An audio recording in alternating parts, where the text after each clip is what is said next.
Yeah. Good morning, everybody. I know it's a little early for some folks, so I think, getting a little bit of feedback. I think we're just gonna go ahead and get started, just to be respectful of everyone's time. You snooze, you lose, I guess, for those folks that aren't here. So we're gonna go ahead and get started. I think we have Matthew Carriger online, so we'll go ahead and start with him. But first, I wanna do a few housekeeping items, and then we will do the pledge as well. So restrooms are in the back down this hallway, to the left of the door to the left here, your stage right, for the theater folks. There's snacks, refreshments, all sorts of good stuff there. If you need to take a phone call, be wary if you go outside. Those doors do lock, so you might get locked out there. You come up here, be careful of cords, we've tucked them away pretty well. But other than that, I think let's go ahead and start with the Pledge of Allegiance.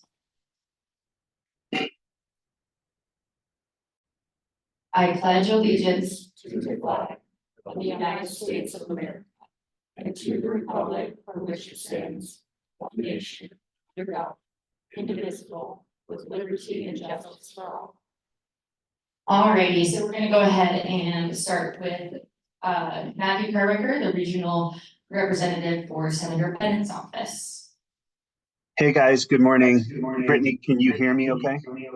Yes, we can. I'm getting a tiny bit of feedback, but as long as you guys can hear me, I will get started. Yes, we can. Okay, great. So really excited to be part of this today. Transportation, the infrastructure law has been critical to modernizing our transportation, our roads, our bridges. But I think the Congresswoman made a really excellent point that I should have commented on yesterday, and just how important this bipartisan work to have payment in lieu of taxes, which gets reauthorized, and it's kind of expected that annually counties, based upon it, essentially it's more or less a formula on how much tax exempt federal lands you have, and then you get some sort of payment.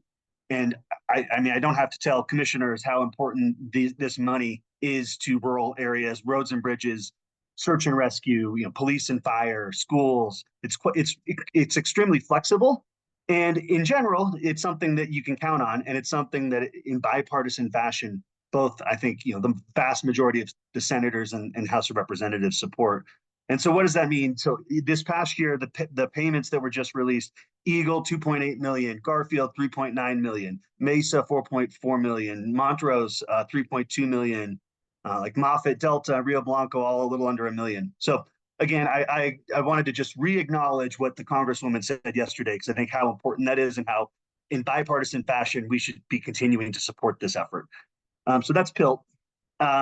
Next is, thanks to the infrastructure law, we had what is known as bus and bus facilities grants.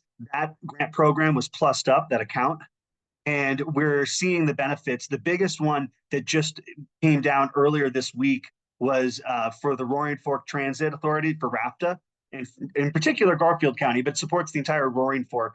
But 32 million, or almost 33 million bucks, to basically completely overhaul, modernize the Glenwood Springs operations and maintenance facility, and improve the bus fleet. So huge money for the rural Colorado. Gypsum got 4.5 million. That's the Eagle Valley Transit Authority. Let's see, on the West Slope, Telluride got almost 2 million. Gunnison Valley got 1.5. Archuleta County, Aspen Springs got almost $500,000 bucks. So yet another, I think this is, again, largely a bipartisan effort, and recognizing we need to upgrade our bus and bus facilities.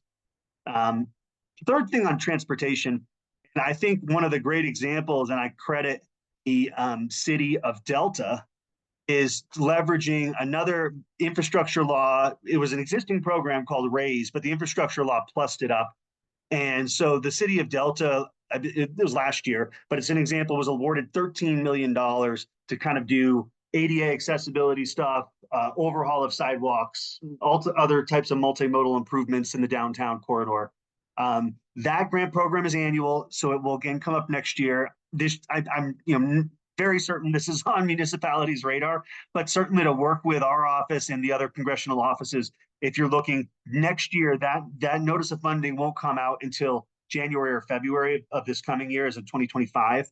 But it again is over $500 million. So huge amounts of money that can be leveraged, and we're happy to write support letters. So that was really all I wanted to chat on transit and transportation and roads. I think the last thing I'll talk about is the outdoor rec piece. And I think we continue to hear this across rural Colorado.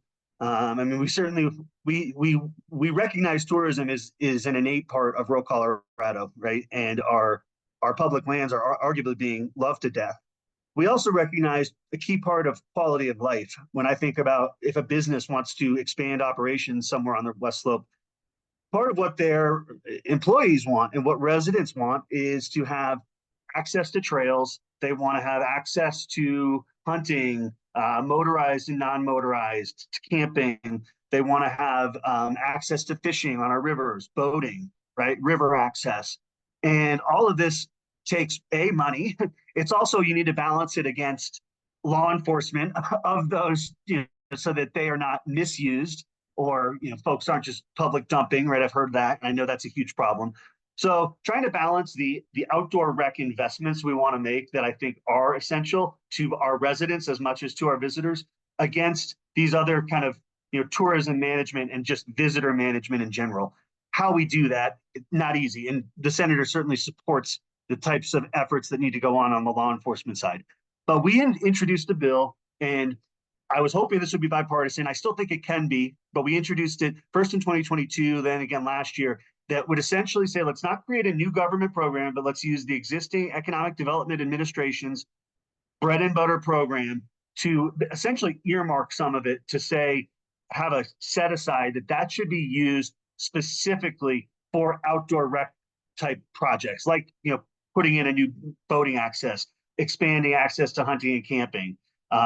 It also could even be Main Street revitalization through some sort of outdoor recreation. So that's what we basically said is, let's not do a new program. Let's just carve out some of the existing EDA, that Public Works and Economic Assistance program, and have $50 million devoted to outdoor investment. And we're calling that the Rural Outdoor Investment Act. And again, I don't see that moving in the very near term, but I'm more than happy to share more information on it. I think it's a really necessary program. And actually, the final point, we kind of did something similar within the USDA Rural Development Program. So EDA is under Commerce, USDA Rural Development. They also have pots of funds for rural communities, for community facilities. So I'm thinking about a Moffett County Courthouse, or other types of either county or municipal projects. That can be, usually it's in the form of a grant with a loan attached to it, or maybe it's just a loan. But one idea we've had, and we asked USDA to consider this, we wrote a letter, was should they consider expanding the criteria or eligibility through that program to include different types of outdoor investment, such as putting in, for fishermen, new boat access to a river, or expanding camping or hunting access. So we wrote them, we have not heard back, but it's yet another way that I think Senator Bennett is focused on providing communities tools and resources to invest in outdoor investment. So I'm happy to take questions, or I'm happy to wait till the end. But thanks for listening.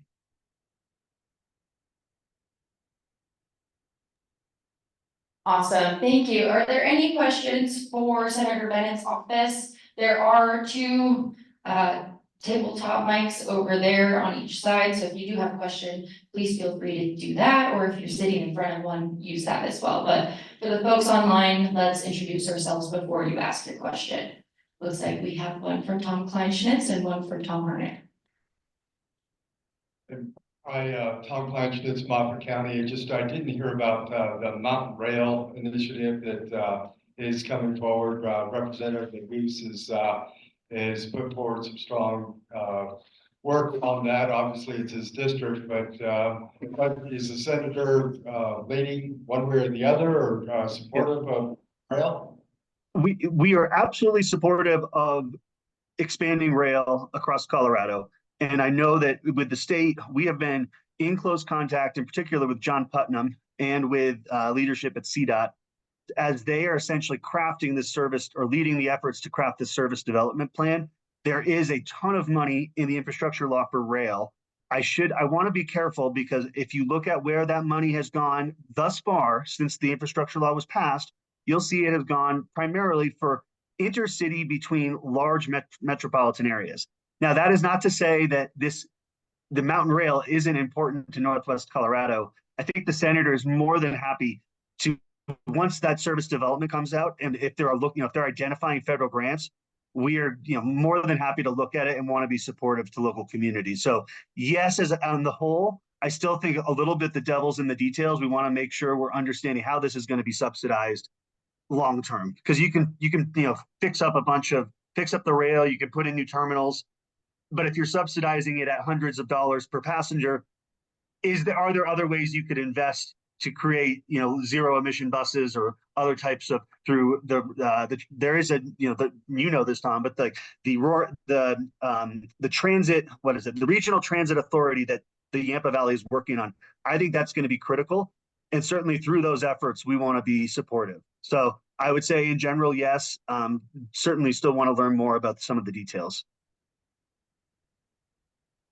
Okay, great. We have one more question in the room. Oh, two more quick questions so that we can move on to the next office and make sure we're being timely. Tom Harnett. Sure. Thank you for being here, and you're absolutely correct. We are loving our wonderful, beautiful assets in Western Colorado to death. And if you've been enjoying them as long as I have, you've seen a change that's really not very palatable. And your comments talk about adding more access and more to rivers and trails and hunting and fishing, which that sounds good on the plate, but maybe what we ought to be thinking about, and please tell Michael I sent this request, we ought to manage, control, and protect what we already are offering and not kill the golden goose.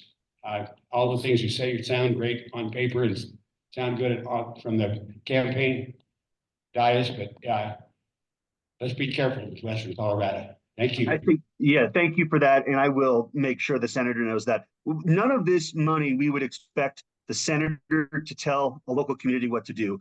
I do think I should make that clear that it's maybe not expanding access, it is improving the existing infrastructure, like a boat ramp that's failing or a trail that needs work. If it is failing, to at least preserve it if that's what a community wants. So I think, yes, absolutely. Regards to the rail discussion, where does the senator stand on putting the Union Pacific line over Tennessee Pass back into service? The line over Tennessee Pass, again, I think it all comes down to what is it viable? The senator has made very clear, and I think you all have seen this, the senator does not believe that through our critical water corridors, which would include the Colorado River, it includes the Glenwood Canyon, it includes the Ark River Valley, that if we were to have spills of hazmat, which could be in the form of like crude oil, that would be catastrophic. And so to protect against that, he has been very clear that more oil trains through the Colorado River Valley, and there are, I will be clear, there currently are.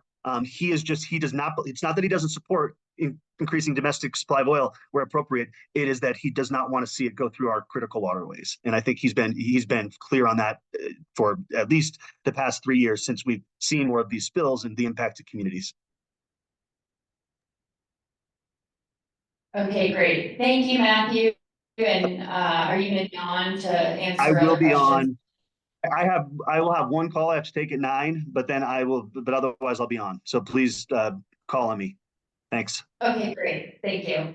We will jump over to Senator Hickenlooper's office. We have Jeanette Stankel here.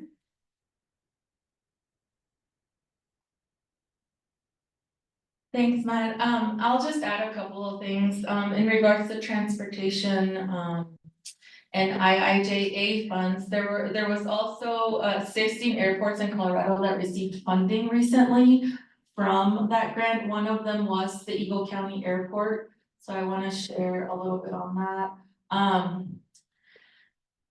Let's see. Eagle received $750,000 to construct their taxiway. Leadville and Lake County received $91,000 or around there. for their runway as well. Montrose received, 1.2 million to acquire snow, removal equipment. So I just wanted to add to what Matt mentioned in regards to funding for transportation. And, to what was mentioned earlier about, public lands, I would say that Senator Hickenlooper understands that he actually recently, introduced two bills. One is called Branch Out Implementation Act, and the other one is Reforestation Nurseries and Genetic Resources Support Act. Both with Senator Marshall, and both of them are bipartisan bills that are designed to expand the role of states to work with the Forest Service in order to plan and invest in forest health and reforestation. So Thank you, those Matt. are the two things that I wanted to add. I know I never say this, but can you speak farther away from the mic? Oh, sorry. I never say it, No. but we just can't turn it down over Oh. here, so. Sorry. Any questions on that?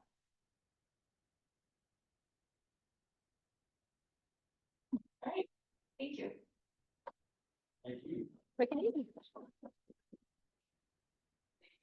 All right, so we will jump over to the Congresswoman's office. We do have another video from her, and then Raven is here to answer any questions. So we will get that pulled up for everyone.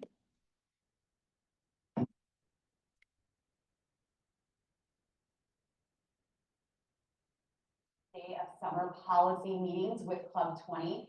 I again regret that I'm in DC for votes and can't be with you all in person, but I'm excited to provide another legislative update on today's topics. We have a lot of federal updates. For instance, some of the bills yesterday. During my short tenure, I've got a lot done for our district.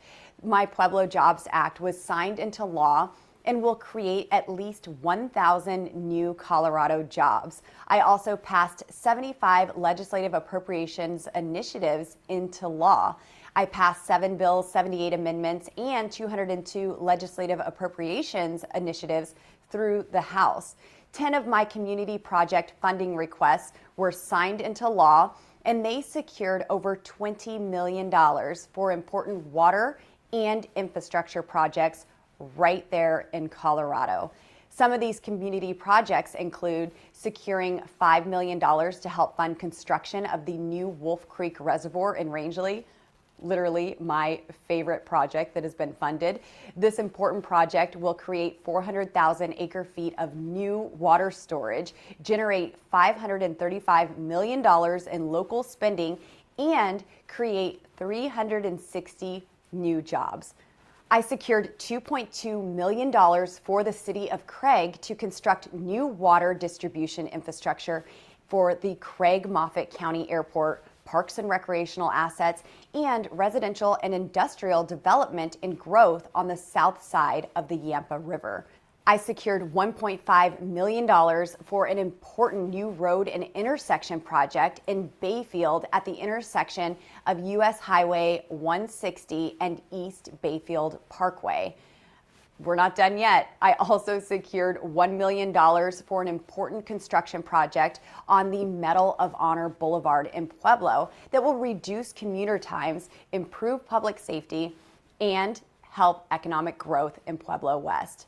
I secured $2 million for the construction of a new interchange on the I-70 at 29 Road in Grand Junction. I played a key role in securing Glenwood Springs' $51.4 million for the South Bridge project. This includes nearly $50 million in a grant that I wrote the Department of Transportation in support of 3 years in a row, and a $1.4 million community project funding request that I personally secured.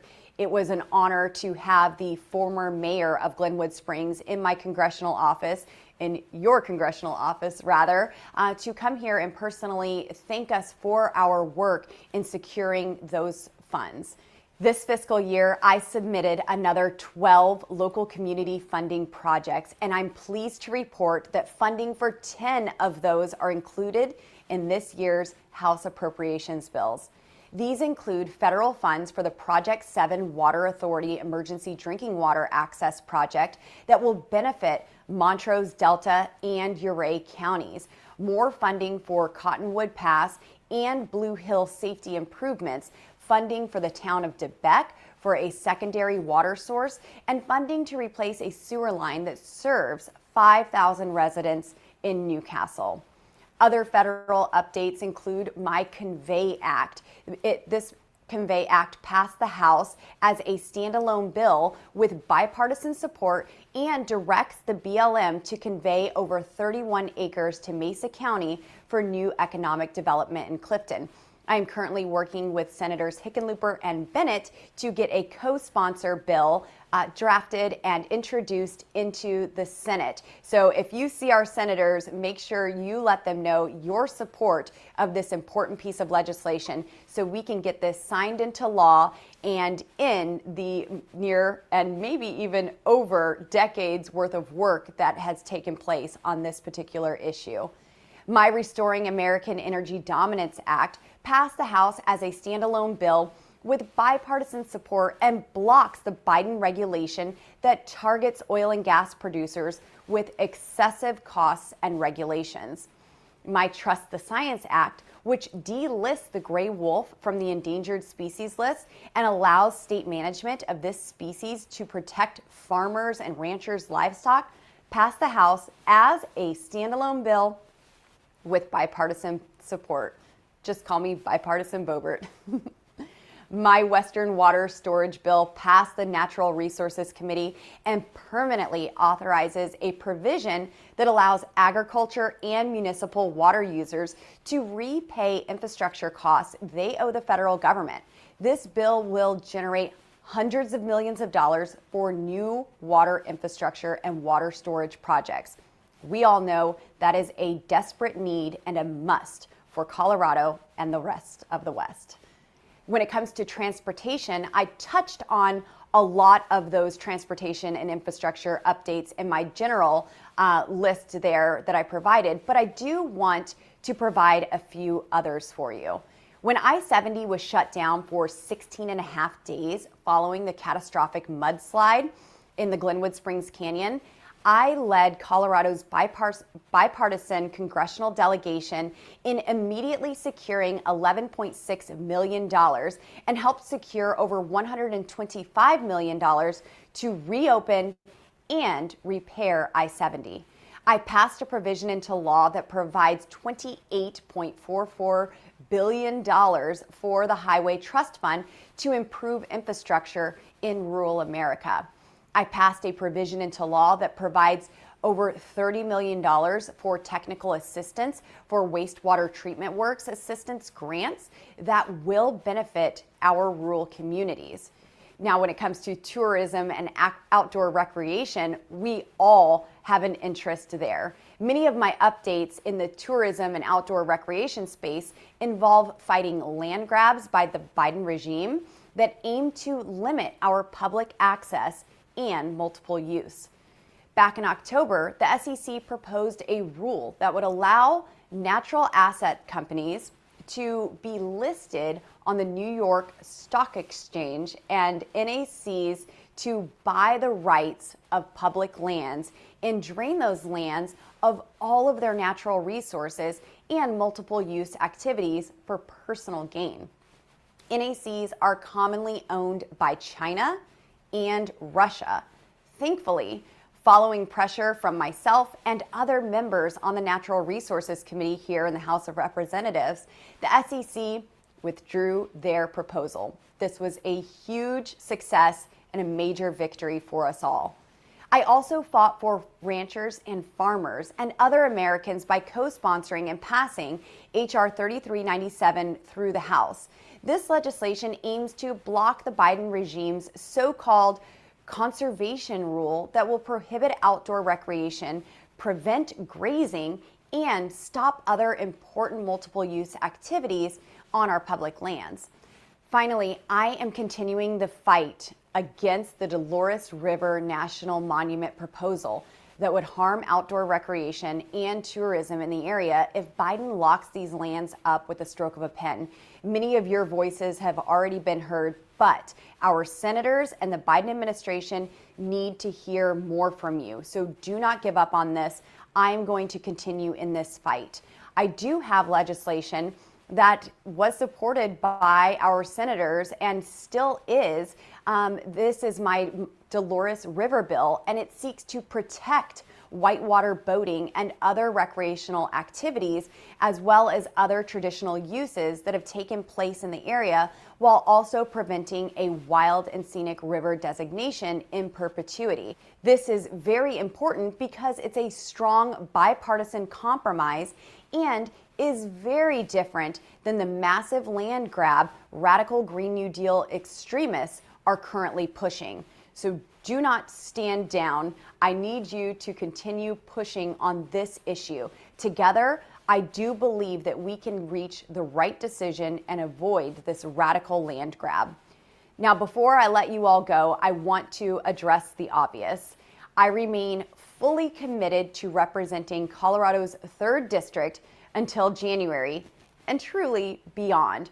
My offices are fully operational. They are ready to serve and are on a daily basis. My team and I are actively passing and pursuing legislation for our district and for all of Colorado's. So there are no farewells just yet, and we're not done. I certainly look forward to working with all of you throughout the remainder of my term. And as I represent a new district in Colorado, I will continue to work side by side to protect the lands that we love so much, to ensure that Colorado has enough of our water stored for projects, and we have enough to even share because we are being good stewards of the resources that we have. I will continue to fight for our good, clean, reliable energy production in Colorado. I will fight for economic development. I will fight to lower inflation, to keep Colorado safe, and I will always be your voice in Washington, D.C. Please don't hesitate to reach out to my team, to my office, and continue to fight for our rural and Western way of life. I love each and every one of you, and I can't wait to see you in person again. God bless you, God bless Colorado, and God bless the United States of America. Okay, I'm testing the volume on this. All right, I believe I know everybody in the room, but if I don't, I'm Raven Finnegan, Western Colorado Regional Director for the Congresswoman. Before we dive into questions, I just wanted to mention one thing. I know she did touch on some of the community directed funding projects that were chosen for 2025. But she didn't go through all of them. I do have the full list here if you're curious on which ones will go through that process. And with that, I know she touched on a lot, so I'll try to answer your specific questions as best I can. Do we have any questions? She did. She did. That was pretty comprehensive. I was like, she's making my job easy, right? Yeah, go ahead. Thanks, Raven. Could you tell us more about the reservoir up by Rangeley? Yeah, of course. So actually, I don't know, I have the 2025 in front of me. I don't have 2024. But that one's the Wolf Creek Reservoir. So it's gonna expand water storage. And yeah, so I can pull those up. I don't have those right in front of me, but it's a great project. We were able to go tour with the Congresswoman. She's been in multiple stakeholder meetings regarding that, and it's one that she holds near and dear to her heart, as she stated. So I'd be happy to pull that up and give you some specifics in just a moment. Would you, that 400,000 acre feet sounds like a big number. I think it's 40,000 might be more than. Yeah, 40. might be Not over. even yeah, I'll check on Would that. you please? Yeah, specifics for sure. That's a very good. Any other questions? All righty, well, thank you. And then we are, oh yeah, let's give her a round of applause. And then we are so pleased to be joined by the Congressman Negus's office today too. We have Julie Suter here with his office. She is the sorry, the regional director, I was gonna say Northwest, but I mean, you guys are kind of in that area anyway, so thank you. And you might have to speak into it. Hi, everyone. Congressman Nagu sends his best and he will be providing video next week, or I'm sorry, 2 weeks from now, speaking to some of the priorities and policy issues that he'll be discussing. And so I'm going to take on some of the topics and highlight some of the legislation that the congressman has been working on regarding to the topics here you've been discussing this week. So starting with workforce issues, just recently on July 3rd, Congressman Nagu joined U.S. Forest Service Chief Randy Moore in an announcement to improve the affordability of Forest Service housing. I know that workforce issues on much of the western slope is so deeply connected to the cost of housing, and so thousands of Forest Service workers will receive a refund for housing retrograde back to March 10th, when the agency increased rental rates for employee housing according to an existing government formula. And the Bipartisan Welfare Commission has recommended a review of that policy that resulted in the rental increases for those employees. And so this announcement follows a letter that the congressman wrote to the Forest Service back in February about these rental increases. So that's exciting for members of our federal workforce here on the Western Slope. Representative Negus is co-chair of the Congressional Bipartisan Innovation and Entrepreneurship Caucus, and he played a key role in the passage of the CHIPS and Science Act in 2022. And so this was aimed to help spur economic competitiveness, to bring chips manufacturing onshore back to the United States, to address the supply chain issues that we saw so acutely during the pandemic and in the time shortly thereafter.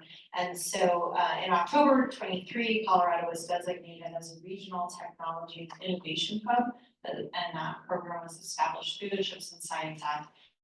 And then earlier this month, Colorado and the Rocky Mountain West were granted a tech hub implementation funding award of more than $40 million.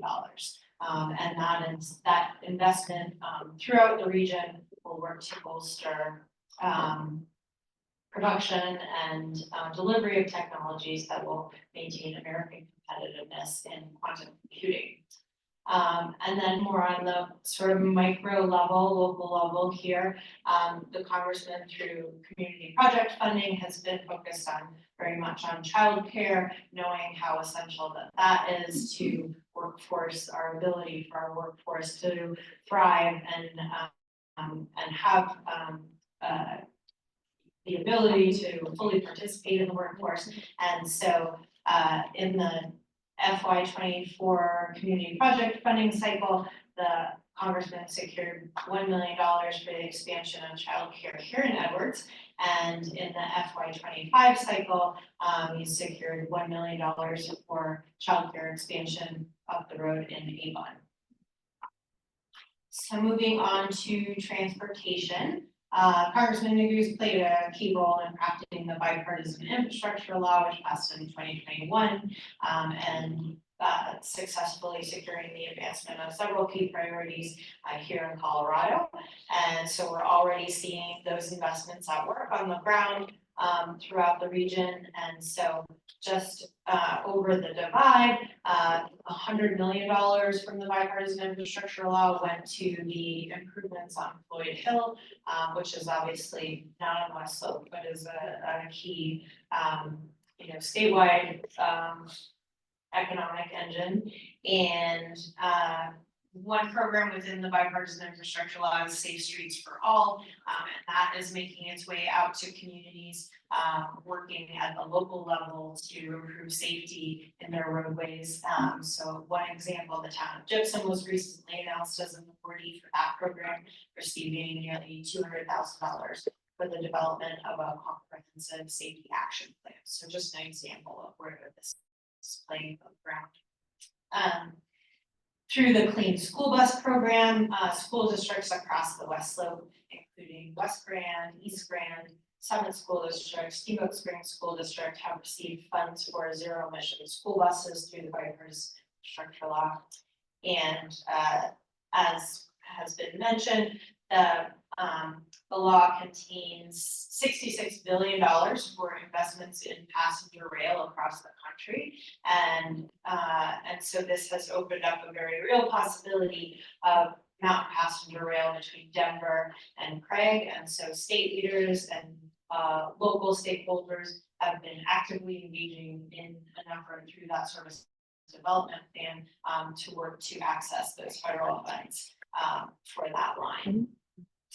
Moving on to outdoor recreation, Representative Niku serves as the ranking member of the Subcommittee on Federal Lands. And in April, he passed the bipartisan Explore Act through the House. And this package of recreation bills aims to bolster recreation, the recreation economy and workforce here in Colorado, and also to support small businesses and improve visitor experiences and reduce a lot of the processes and fees associated with access to federal lands. So things like permitting processes, et cetera. So the Improving Access to Outdoor Recreation Coordination Act is part of that package in the Explore Act. And this would establish the Federal Interagency Council on Outdoor Recreation. And so this would coordinate recreation processes, fees through the all of the land management agencies and simplify and coordinate those processes to bolster recreation on public lands. The Biking on Long Distance Trails Act would identify long distance bike trails and would bolster mapping resources for long distance bikers from the land management agencies. Another part of that act is the Simplifying Access for Outdoor Recreation Permitting Act, or the SOAR Act. So this also would simplify permitting processes for outdoor guides, outfitters, education organizations, and college and university programs. The Forest Service Flexible Housing Partnerships Act is also part of the Explore Act, and this would reauthorize and extend the Forest Service's authority to lease administrative sites to local governments for the purpose of constructing workforce housing on those parcels. And we're already seeing that come to fruition in Summit County with a parcel in the Dillon Ranger District. And then we're seeing some really great progress in Steamboat Springs as well with a parcel within city limits from the Ponce Peak Bears Ears Region District. And I think those are the highlights I wanted to cover. Awesome. Are there any questions for the Congressman's office?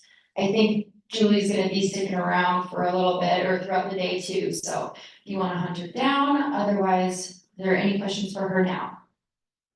All right, well, thank you.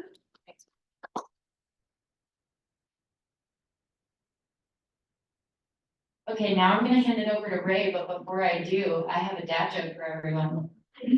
Who's excited? What do you call a parade of rabbits hopping backwards? A receding hairline. You're welcome, I'll be here all day.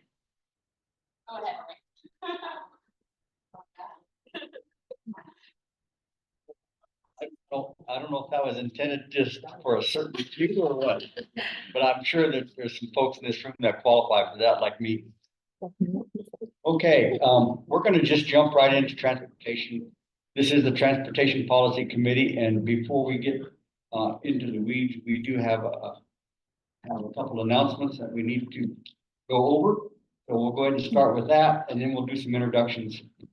Welcome to Club 20 Policy Committee meetings. Before we begin, we would like for you to join us in the pledge, which we did. So in accordance with our bylaws, we ask that only current Club 20 members participate and vote on matters of policy development. If you are interested in becoming a Club 20 member, please see a member of our staff for more information, or myself as the membership chair for Club 20. Discussion is open to members and guests and is a critical part of our committee meetings. When asking a question or making a comment, please use the microphone and speak loudly so everyone can hear you. For those seated in front of a tabletop microphone, please do not turn on your microphone until the committee chair has acknowledged you, and then turn off your microphone once you are finished speaking. For those in the back of the room, Club 20 staff will be walking around with a microphone. In this case, we have two stations, one on the left of me and one on the right of me. We will also be introducing our people in the room. So before we get into the introductions locally, Andrea or Brittany, would you introduce the folks that are on the Zoom, please? Online, we have Carrie Kellerby, Janet Farmer, Matt Kyriker, and Terry Binder. Thank you for that. Why don't we start with the staff and just go around the room, just your name and if you're a Club 20 member, that's all we need. Brittany Dixon, Executive Director of Club 20. I guess I am a Club 20 member. Andrea Wilson, Policy and Operations Director. I'm Vaughn Bryan. I'm a mental health care provider here in Eagle County from Gypsum, and I'm a Club 20 member. Lois Dunn, Mesa County. Mesa County Excellent Energy. Kate Sneed, Comcast, and the co-chair of Telecommunications Committee. Tom Kleinschmidt, Director of Tourism, Moffett County. Susan Jones, Club 20 member, and I'll give you a tour of the cruise truck.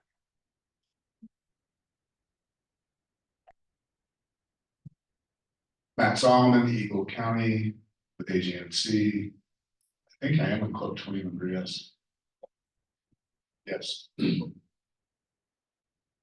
Matt Schubert, Jackson County Club 20 member and the Jackson County Star. Alexander McMath, Garfield County, and I'm a Club 20 member. Rob Beck, CDOT program engineer out of Grand Junction. Kent Blackwell, Delta Montrose Electric Association, co-chair of the Telecommunications Committee. We have the lovely Jeanette Stankel here with the Cooper's office. I'm gonna jump over that way. Cindy Dozier, Club 20 Executive Committee, Montrose County. Felix Frisch, listening and learning out of Frisch's campaign for Congress.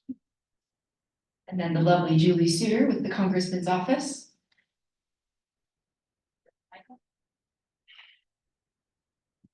Michael Murphy, and I'm a Club 20 member.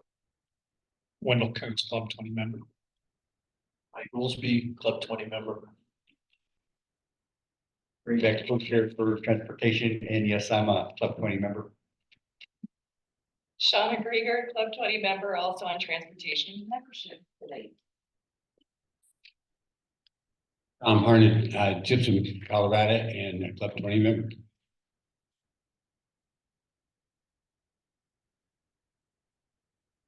Is that everybody? Yeah.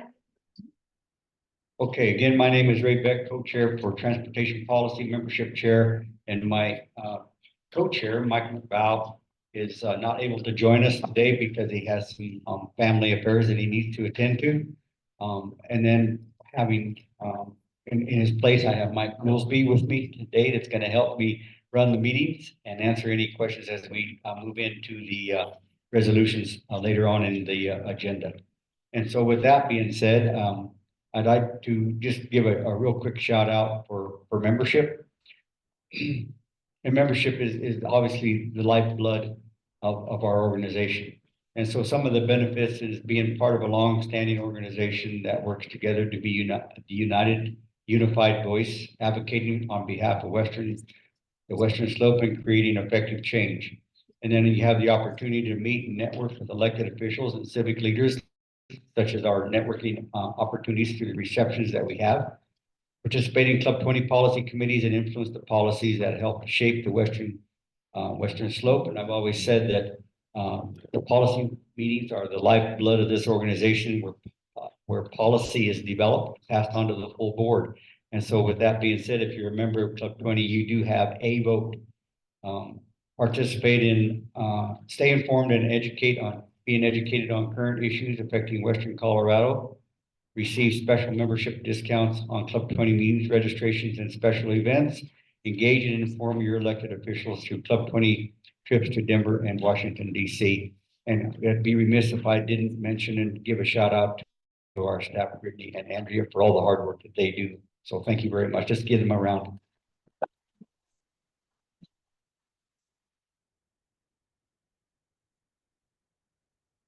Oh, okay.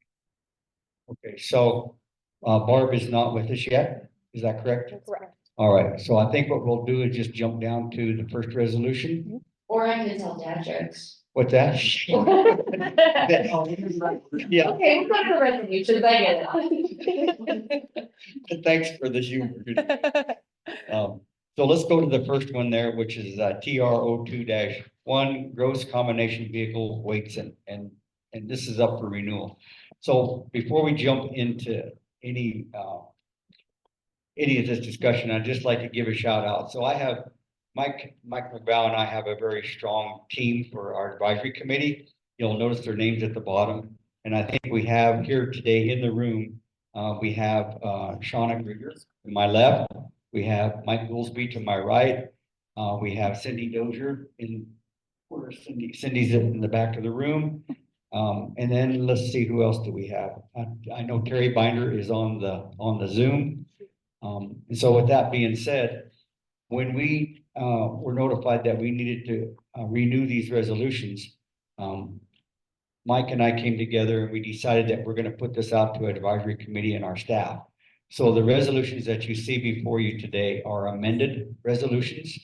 And we put a lot of time and work into these prior to this meeting today, working with our staff. And so I think this was very well vetted ahead of time in order to save time. But we wanted to make sure that we were effective and efficient, knowing how these resolutions impact our decisions here at Club 20. And so with that being said, we have and we've already been through combining our resolutions into guiding principles. We have 5 guiding principles on the books, and they are online. I think total we probably now have about another 7 or 8 resolutions that are standalone resolutions. And we felt like these resolutions that we're bringing forward today should stay and remain standalone resolutions. So with that being said, let's dive into this. And before we get into discussions, I'd like to see a motion to approve this and recommend it to the full board as amended. Ray, I make a motion to approve it as amended and have read this particular document. Thank you. Do we have a second? Wendell has a second. So with that being said, and you guys want to take a little bit of time to take a look at that, and then if there's any changes or ideas or suggestions or amendments to this resolution, we'd be happy to entertain them.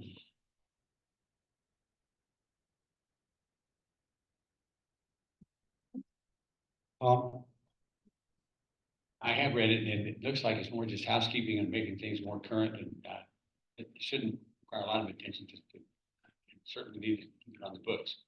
Thank you, Tom. Okay, I think I'll go ahead and call for the vote then. All in favor of accepting this resolution as amended, please say yes. Yeah. All opposed, say no. All right, looks like the motion carried. So thank you for that. Barb's still not with us yet? Not yet. Okay, so let's move on to the next one. I'd like to go ahead and do the tolling of highways. Okay. First, before we get into the commercial airline. So same thing applies here. We took these resolutions and we vetted them with staff and the advisory committee. And Mike and I both felt like it needed a little help. So they were kind of outdated, I guess you will. And so we tried to clean it up and present this in a way and manner that would be acceptable with the committee, which is all of you folks in this room. So let's take a look at it. I'll start with entertain a motion. Can I just add one more thing? Sure. Just from our conversations, one of the biggest things you'll see in here is the change from highway to roadways. And that was a distinction that I think was suggested by Carla initially, Carla Perez with HDR, and we just wanted to make sure to cover all of our bases. Some of them are considered roadways, some of them are considered highways. This way covers everything under the sun, so we just wanted to make sure that we were fully covered there. So you'll see a lot of changes throughout here of that one, so I just wanted to point at that piece. I motion to approve. Oh. There. Okay, I motion to approve TR 0801 as amended. Okay, we have a motion and a second. Before we call for the vote, I would ask any members that are here or online of the advisory committee, do you guys have any comments before we call for the vote? Okay, nobody from the advisory committee, but we do have a question. Go ahead, Wendell. I'm gonna ask Mike Goolsby, with your experience with CDOT and other places, what do you think about this tolling business? It is. Hey, Brittany, can you tell a dad joke? No, don't.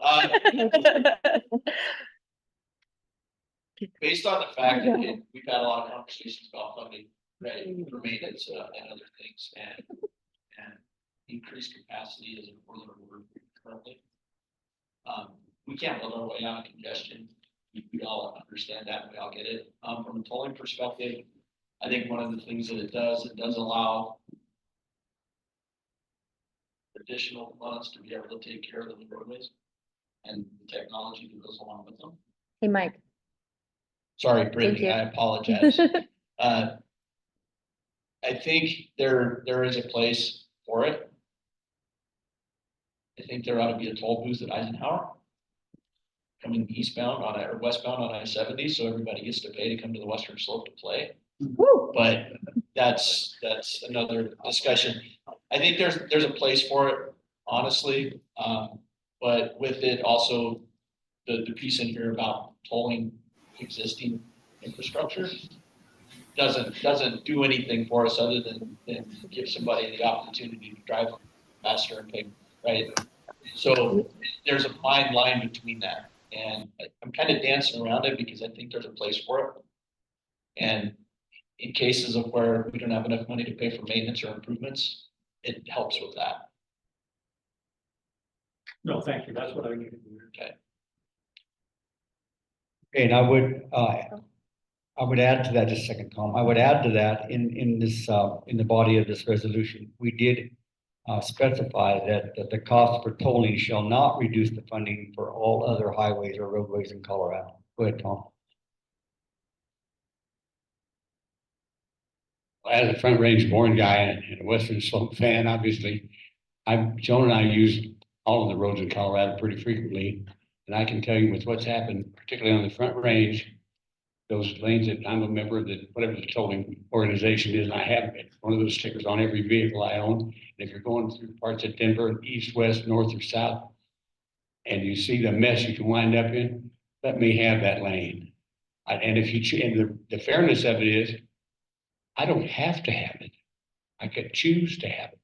But it's sure a pleasant surprise when everybody's sitting there cussing their kids and their wife because they're not going, and I'm going home. Thank you, Tom. Any other comments before we call for the vote? Go ahead, Cindy.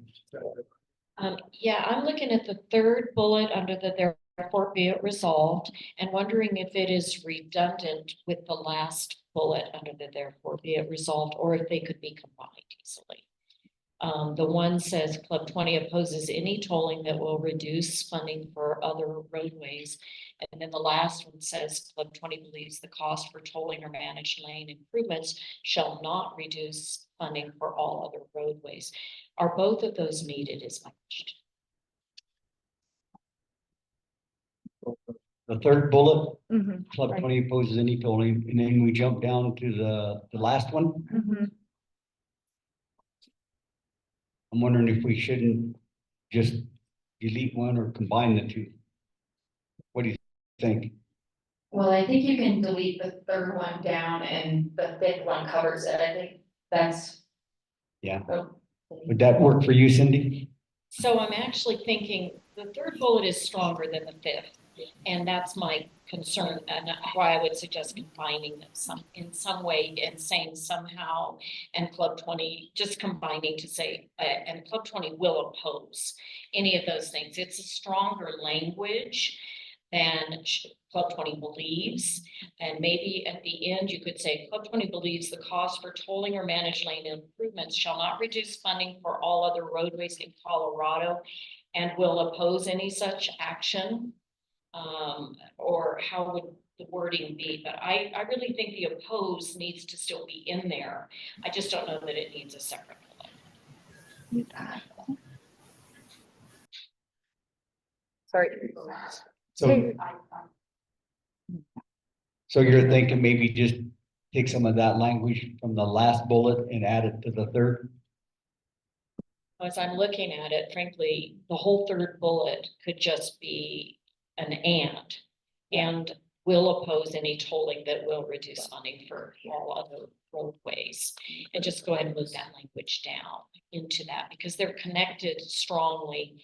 But we believe these things, and that's why we're going to oppose those things, is my thought. Ray, can you hear me? Yes. We can hear you. Is that Terry? I had to mute her Yes. real quick. Hold on, let me unmute her. Terry, can you unmute yourself, please? Can you hear me? Yeah. Yes. Okay, I'm looking at this last bullet and, you know, there's only so much funding that we get every year for, you know, doing things with our transportation system. And I would like to ask Mike Goolsby, when we say this last bullet, Club 20 believes the cost for tolling or managed lane improvements shall not reduce funding for all other roadways in Colorado and will oppose any tolling that will reduce funding, which I agree with. Does that actually happen? I mean, are we spending money on these toll lanes? I mean, who's paying for these toll lanes other than us, right? The users of the tolling lanes, but for your exact question, Terry, I'd go to the managed lane piece of that. And initially, when US 36 between Boulder and Denver was turned over to a vendor to operate, the money for that contract came out of maintenance dollars. And it was budgeted out of the maintenance budget early on. What happened was later on, the Transportation Commission came back and started funding it separately. So that money actually went back into the maintenance budget. So that's why it's important to delineate the difference between tolling and managed lanes, because when that section of road was turned over to a vendor to operate from CDOT, I'll resend it. that money actually now is paid for outside of the actual maintenance dollars. So it hasn't happened recently, but it did happen in the past, and that's why we wanted to put it in there to make sure it doesn't happen again. Okay, I just wondered if, you know, just saying this is just a moot point because they do it anyway. So thank you. Okay. Thank you, Okay, Terry. I'll send it right now. So what we need to do then are, let's go back to Cindy's amendment. Here, you do that. Cindy, are you okay with the language as it is written up on the screen? Yeah, once it gets finished. It's still. Just put the entirety of bullet 3 on the end of bullet 5. And I don't mind us having extra words if we're making our point stronger. And I think this would make the point stronger that Club 20, I'm a strong believer that transportation is a absolute function of government and of property. And Colorado has the money. It's how they use their money that is going to make the difference. And transportation has not been a priority on the roads, especially. And that's where I think Club 20 needs to stay in a position of oppose anything that's going to reduce funding for our roadways. Oh, hang on. Had a question back here, and then we got Sean. Yeah, just this, not so much with the resolution, Cindy, I agree. I don't know. Yeah, agree entirely with what Cindy says, but my question is, where does the money from the tolls go? Does that become a separate fund that then is managed by, a separate entity? And is it still part of government, or is it just a separate? Are we doing a Robert Moses here is what I'm asking? So Rob may have to help me with the acronym, but it is the CTIO, which is the Colorado Tolling Enterprise Office, which that's where the money goes to, and part of it is the maintenance, the upkeep of the signs, all the things that go with it, but it's to there is a piece of that that helps them be able to reinvest those funds for future tolling and future managed lanes. That makes sense? It doesn't, it doesn't go back to the general CDOT budget. It goes to the CTIO budget, which is a special district within state government that manages all the tolling and managed lanes. I can help you think. Okay, let's go to Shauna's question. Actually, I don't have a question. I just have a wording suggestion on that one. Can we just sum that up because it's very wordy and redundant on that one? Club 20 will oppose any cost for tolling and managed lane improvements that will reduce funding for Colorado roadways. Can you do that just a little bit slower? Problem. Club 20 will oppose Mhm. any costs for tolling and managed lane improvements that will reduce funding for Colorado roadways.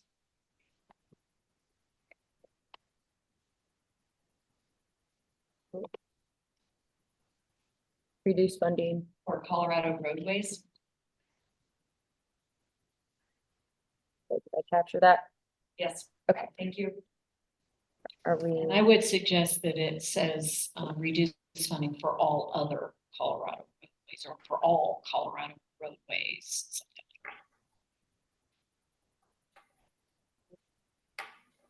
Does that work for everyone?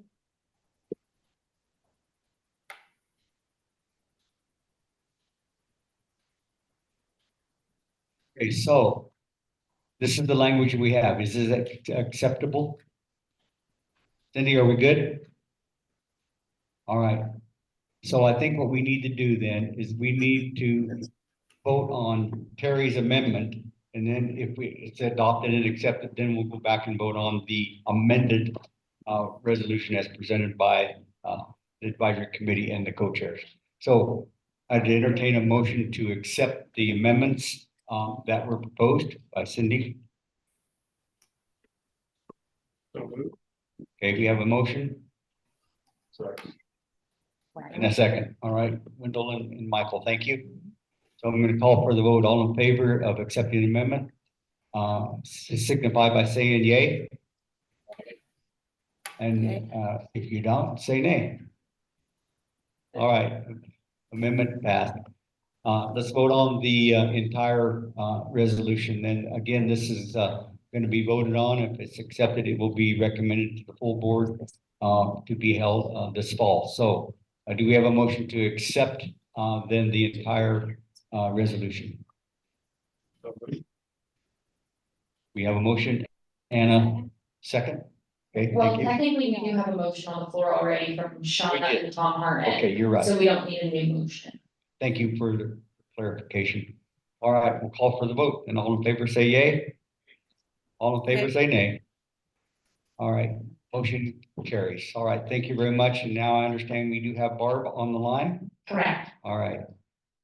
So we'll wait till we get her on, and then we'll go from, let her dive into her presentation. Hi, everybody. I'm sorry that I went on the link I was given, so things must have changed. Sorry about that. It's nice to see everybody.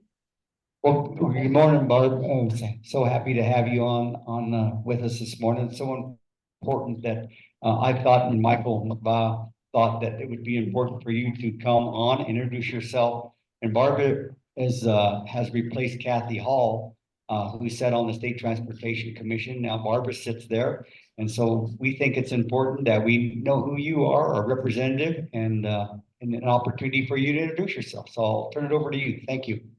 Oh, thank you so much for the time. I really appreciate it. I am, big shoes to fill. I mean, from Kathy Hall, honestly, 8 years on the Transportation Committee, and you all know she is such a rock star and what a legacy she has left. So these are big shoes to fill for me, but I'm happy to be in this position.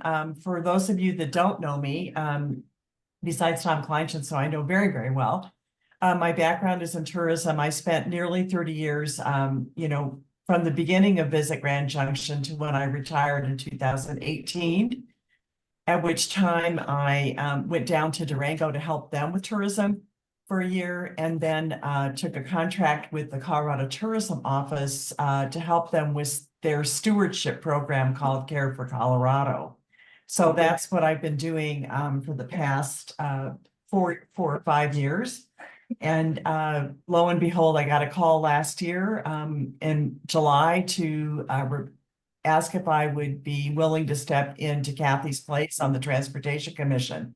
So my first meeting was last September, and I do have to tell you that I am still on a steep learning curve, but I've been attending many, many meetings, and I'm learning quickly. So thank you again. And thank you as always for everything that you all do to represent us in Club 20. We appreciate it.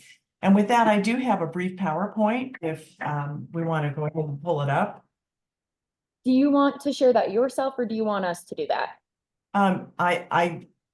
If you have it, I saw you had it up. I'd be happy to, have you do that if you don't mind. Yeah, absolutely. I mean, she even put my picture on there. That was really nice.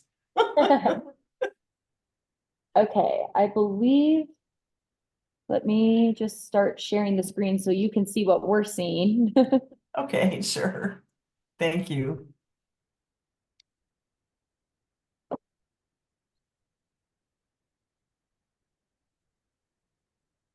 Alrighty, are you seeing the slides now? I am. Yeah, and thank you so much. And so I wanted to remind you all that this seat represents 11 counties. And you can see, Chaffee, Delta, Eagle, Garfield, Gunnison, Lake. Whoops, there's some sort of, that's all right. Pull it up so that we can share, so they can see you speak as well as the PowerPoint. Oh, There you okay, go. that's fine, no problem. Pitkin and Summit, so it's a very large district, District 7.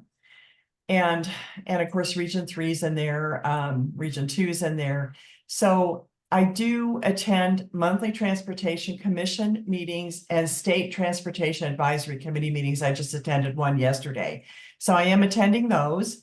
I did attend the weekly legislative session updates, and I know you all were talking a little bit about that. So we'll, it was a very busy year legislatively, especially for transportation, and we could barely keep up with it. But we're working on it, and our legislative liaison Emily Hadaway is a rock star with regard to that. So just know that when the legislative session is on, if you would like me to share those legislative updates, I'd be happy to do that on a weekly basis. I attended all of the Region 3 county meetings, which were extensive. The final meeting was Gunnison County, which was extremely robust and, very exciting because we're talking about the bridge and the partial opening of the bridge. So that was really fantastic. And it's great to hear that all of these counties and how involved and engaged they are with transportation, because of course it's absolutely paramount to all of us. So I attended the Scenic Byway Symposium, and that was really fun. We now have, 26 scenic byways. We do have the most nationally designated scenic byways in the US, which I think is absolutely fantastic. And I just thought this was a fun fact about Google search. When people go on Google search to look for their information on their trip, they look at attractions first, but then they look at scenic drives second. So that was really interesting to me. And I thought that was a trivia point I wanted to share with you. So next slide, please.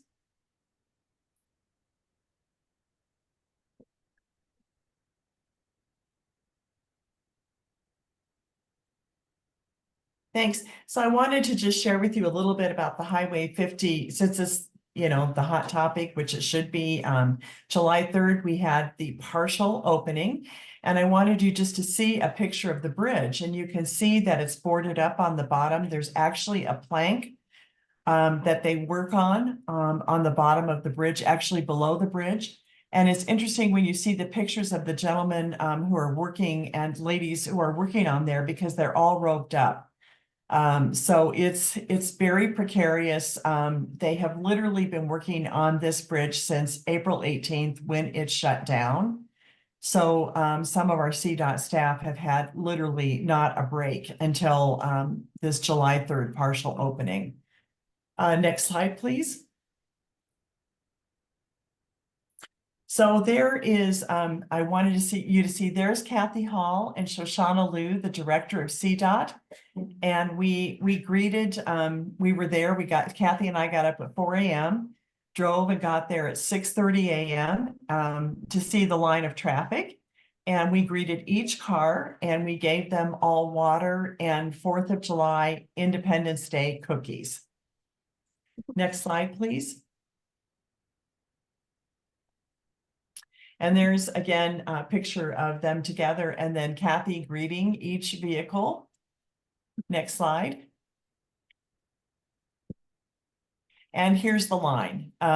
Here we go. And so the partial opening, of course, has been working well. Everybody seems very happy about that, along with the alternatives of County Road 26 and 25, and then Kepler Pass is now open, and we had some difficulties with that because, of course, we had so much rain that, you know, there were a couple washouts, but we've been able to really improve that road and even put additional culverts in.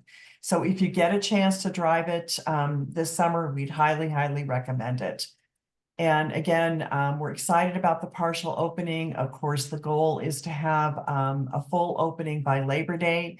I know they're working really hard on that, but that is, of course, a projected goal. So with that, I'm going to have Rob Beck take it from here with the, you know, the subjects that you wanted us to discuss.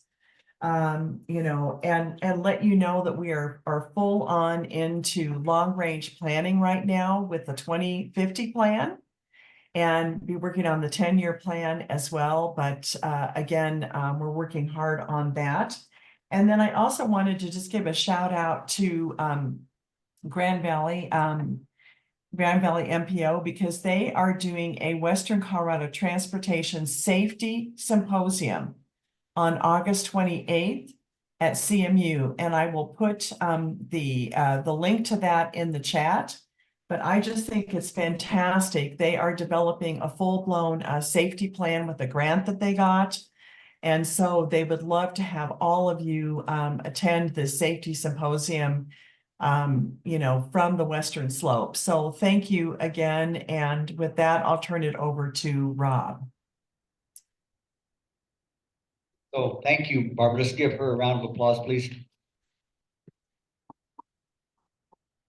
And thank you so much for being on, and we hope that you have a great vacation. So thanks for being here. Thanks for representing. Yeah, So thank you. And I hope I'll see you in person next time. All right. Thank you, Barbara. And so now we have with us this morning, Mr. Beck. Another Mr. Beck. Yes, sir. A younger version of Mr. Beck. So welcome, sir. Still a receiving hairline. Thank you for having me this morning. I'm Rob Beck, the program engineer with CDOT. I'm out of Grand Junction. We're probably leaning on Mr. Goldsby and Commissioner Bowman a little bit on some of these presentations. A little outside my area where I work. So first, we'll get an update on Vail Pass. No, first we will see if I can operate. If you're not aware, the Vail Pass improvements are safety improvements and traffic ops improvements. They kind of go hand in hand. And one of the motivations for this is on I-70 in Colorado, Vail Pass is the #1 crash rate, on I-70, so it warrants, being looked at and improving it. The cost, well, I guess on the left side of the slide, you can see the safety and the operational improvements that we are doing and some of the facts behind them. The hope is once we complete these, we'll have a 40% reduction in incidents on Vail Pass and reducing those crashes. The economic impact when the interstate is closed down is about $2 million an hour, which is significant. And so keeping the interstate open is paramount to keep the goods and services moving through Western Colorado. One of the big things that creates problems on Vail Pass is with only 2 lanes and narrow shoulders. When an incident happens, we have to close it completely. And so having a 3rd lane helps us to keep the pass open while dealing with incidents.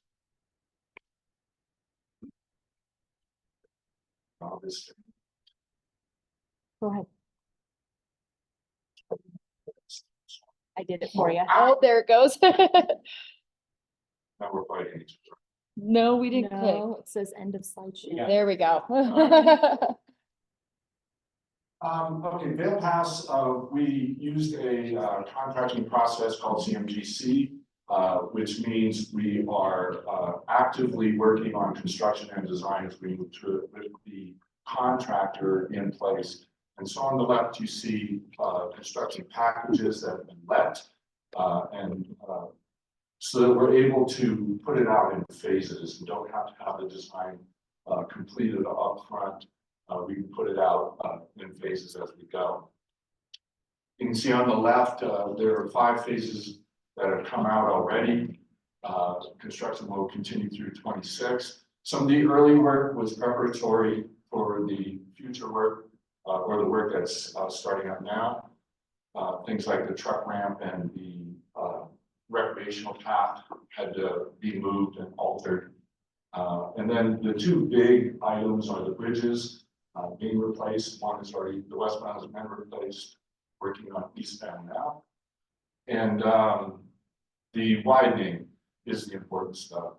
On here, we can see on package 4 that the auxiliary lane will be constructed from 187.3 to 190. 190 is the top of the pass.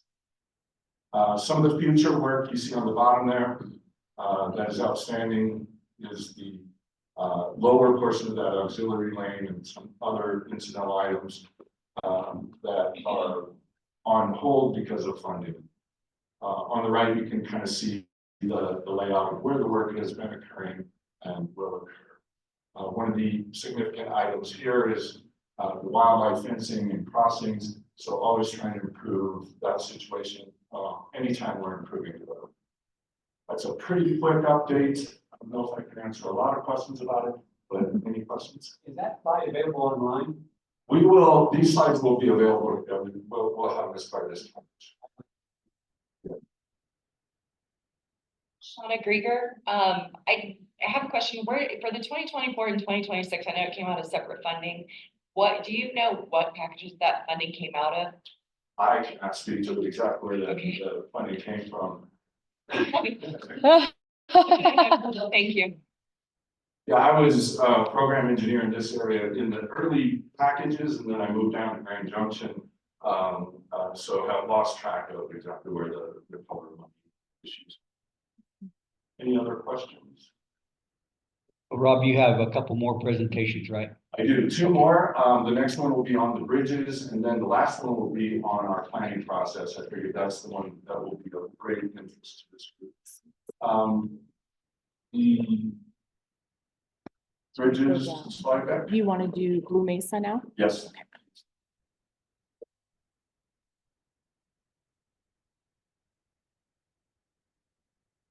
Good thing there aren't any pictures in there. Thanks for radio. Anyway, the 50 Bridges project, you're all aware of it, is highly impactful to Western Colorado, the communities of Montrose and Gunnison. The location, There we go. Yay. Okay. The location, of course, is between Montrose and Gunnison on Highway 50. The bridges are circled. I may talk about Bridge A, which is the Lake Fork Bridge, and Bridge B, the Middle Bridge. That's how our nomenclature calls them out. And these are the two bridges that pass over the reservoir. They were built in 1963. The reason these bridges have issues is because of the T1 steel. It's a very high strength steel, brittle steel, but for the long spans involved, it was a good choice. T1 steel is still being used. It's not like this was an old thing and went out of fashion, but some construction pictures here back in 63. You can see they built it before the reservoir was filled. So much easier construction. This is a plan and profile sheet. It just shows there are 10 spans on them. I'm going to talk mostly about the middle bridge because that's the one we're working on now, and or Bridge B. There are 10 spans. The spans of interest are 5, 6, and 7. That's where the T1 steel is. All the other spans are not T1 steel. It's an interesting design. The two outer spans of the T1 steel cantilever into the center span, and that center span is a drop-in piece. So it's sort of like a swing set sitting in there on a pin and hanger arrangement. We'll see that in a minute.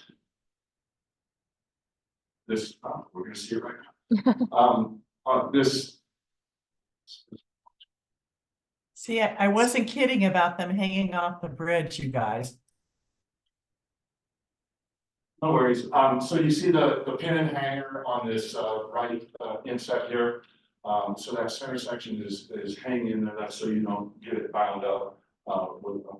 And those girders are 12 foot deep. You don't appreciate just how big they are until you see a person next to them. This shows how they had to access the bridge early on when we closed it. They were on ropes, pretty difficult work. They had to swing in under to do any work. On the right, we see the reason why FHWA was interested in the T1 steel. This bridge that spans the river from Arkansas into Tennessee. Remember, the public noticed this lower member of the truss was fractured, and that initiated the whole looking into the T1 steel issue. This is what we found on the middle bridge. Well over 100 areas of concern. They had to be, paint removal had to be done. You can see the different ways that was done. And then doing non-destructive testing, ultimately winding up with a lot of ultrasonic testing to look at the welds and the cracked locations. This is a mock-up proposed solutions. It's altered a bit now, it's changed, but essentially the same. Plating has to be the solution. You cannot weld on it. The steel, its hardness then makes it brittle as well, and so you would have to heat the entire beam on a girder before you welded it, and that's just not practical out in the field. These are the plates that we use for critical repairs. Critical repairs repair the fractures, and long-term repairs will deal with the weld anomalies. You can see these are pretty large items, a lot of bolts and a lot of drilling. Drilling through that 100 KSI steel is a pretty onerous task and burns up bits pretty quickly. You can see them lowering the plates down for the critical repairs. In the middle, you can see it's hanging out there. They now pull it underneath. You see them here pulling it underneath. And this is working on that quick that Commissioner Bowman spoke about earlier. With 50-mile-an-hour winds, you can imagine how precarious that work is. This is on the left where they're pulling it up into place. On the right is the finished condition for the critical repair plating. Long-term repairs will be similar to this, but much more extensive throughout the structures, and it'll just be a lot of bolting. It's a crazy amount of bolts when you see them out in the field. This is the event that Commissioner Bowman spoke of. She's over there on the other side somewhere. I was on the Gunnison side, and this is the first group of vehicles in across the bridge. Just to give you a sense of the detours and how this is impacting communities. The lower right shows the detours without using county roads. You either have to go down to 160 through Durango or up to I-70. Each of them is a 6-hour plus detour. Pretty difficult for goods and services to be moving around with that kind of detour. So we worked with the county to open County Road 26, which are the cutoff roads. County Road 25 we have not used yet, but may use it if we have to close Bridge A. Any questions? So thank you, Rob. So how many bridges do we have in the state of Colorado that CDOT's responsible for? Something over 8,000 on and off system structures. How many bridges that have the same type of steel that this particular, how many of those do we have? Looking through the entire inventory of that 8,000 plus bridges, there were these two were T1 steel. So fortunate for Colorado that we didn't have many T1 steel.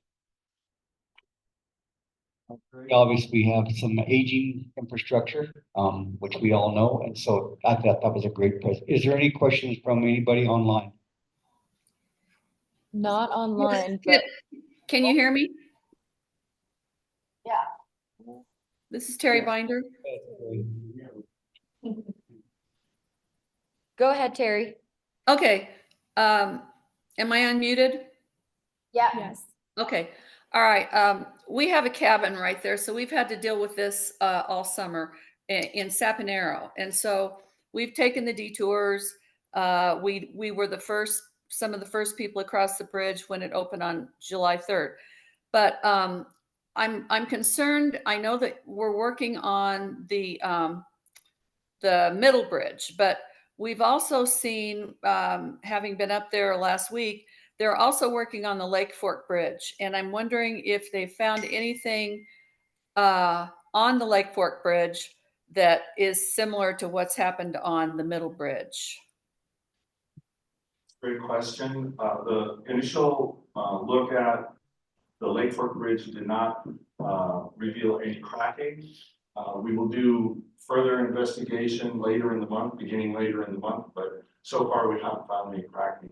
We're assuming because the weld anomalies are just a function of the production back in '63 that we'll find the same thing with welds.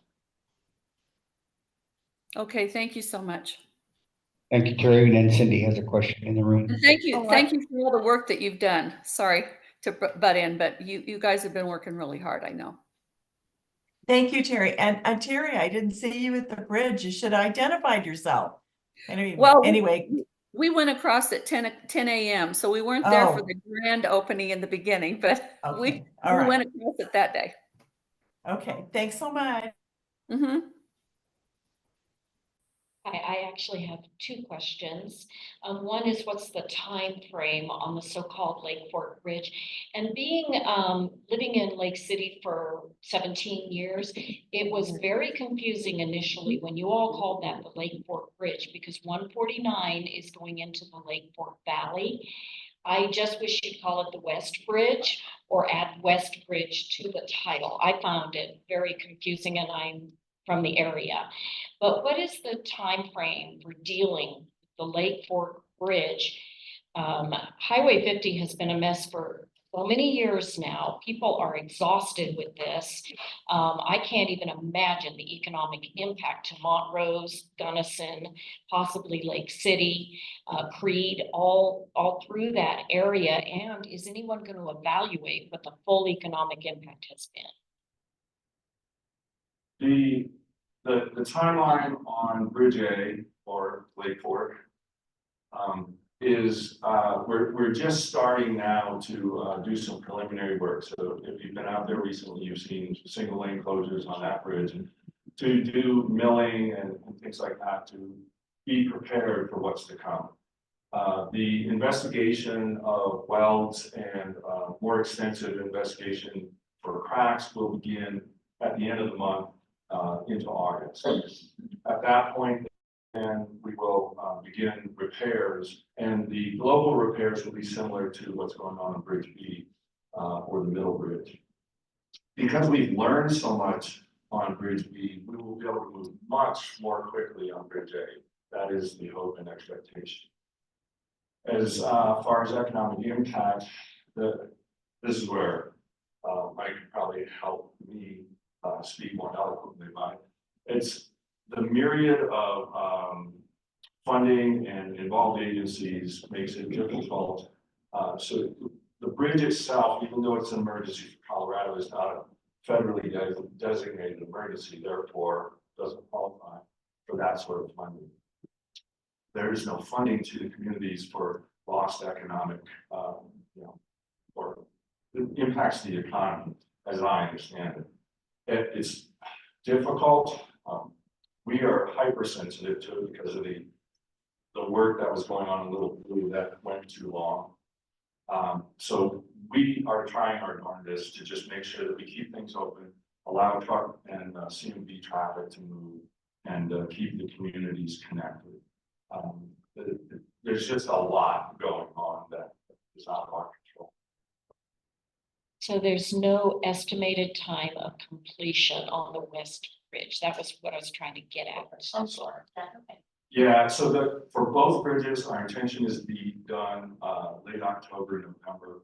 We don't want to be out there in winter trying to do this work.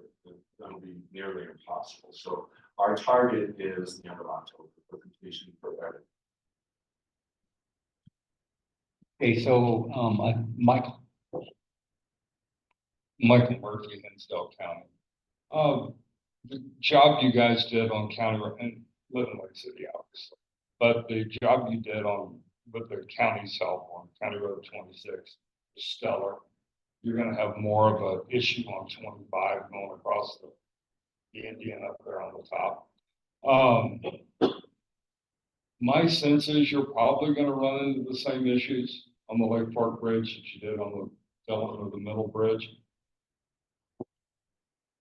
I really like the plans you put into place with the bolting on of the different scenarios. I think it'll go a lot quicker. But it has, I know it's not your bridge, but it's been major impact in Hinsdale County, Gunnison and Montrose as well. But appreciate you learning from what you've learned on the last one, and 25 is going to take a while to get ready. So we've already done the work on 25, it's ready and sitting and waiting. Our hope is that ideally we would never have to use 25, but we understand that we probably will. Yeah, so you talk about, we often use the metaphor of building the bridge or designing and funding and building the bridge as we go. This is a classic case of that. The things we were learning on Bridge B, and then we'd have to step back and reevaluate. So Bridge A should be a much better scene. Yes. First of all, thank you. I'm glad you're doing this, Robin. This is a great presentation. I learned a lot, but as a neophyte to this kind of thing, when these dramatic things happen to anybody's highway, our highway system included, where does that cash come from? How do you plan for this kind of issues fixed? And I sure appreciate you being here today. Thank you. So again, because it's not a federally designated emergency, we're using our state funds and just sort of rearranging.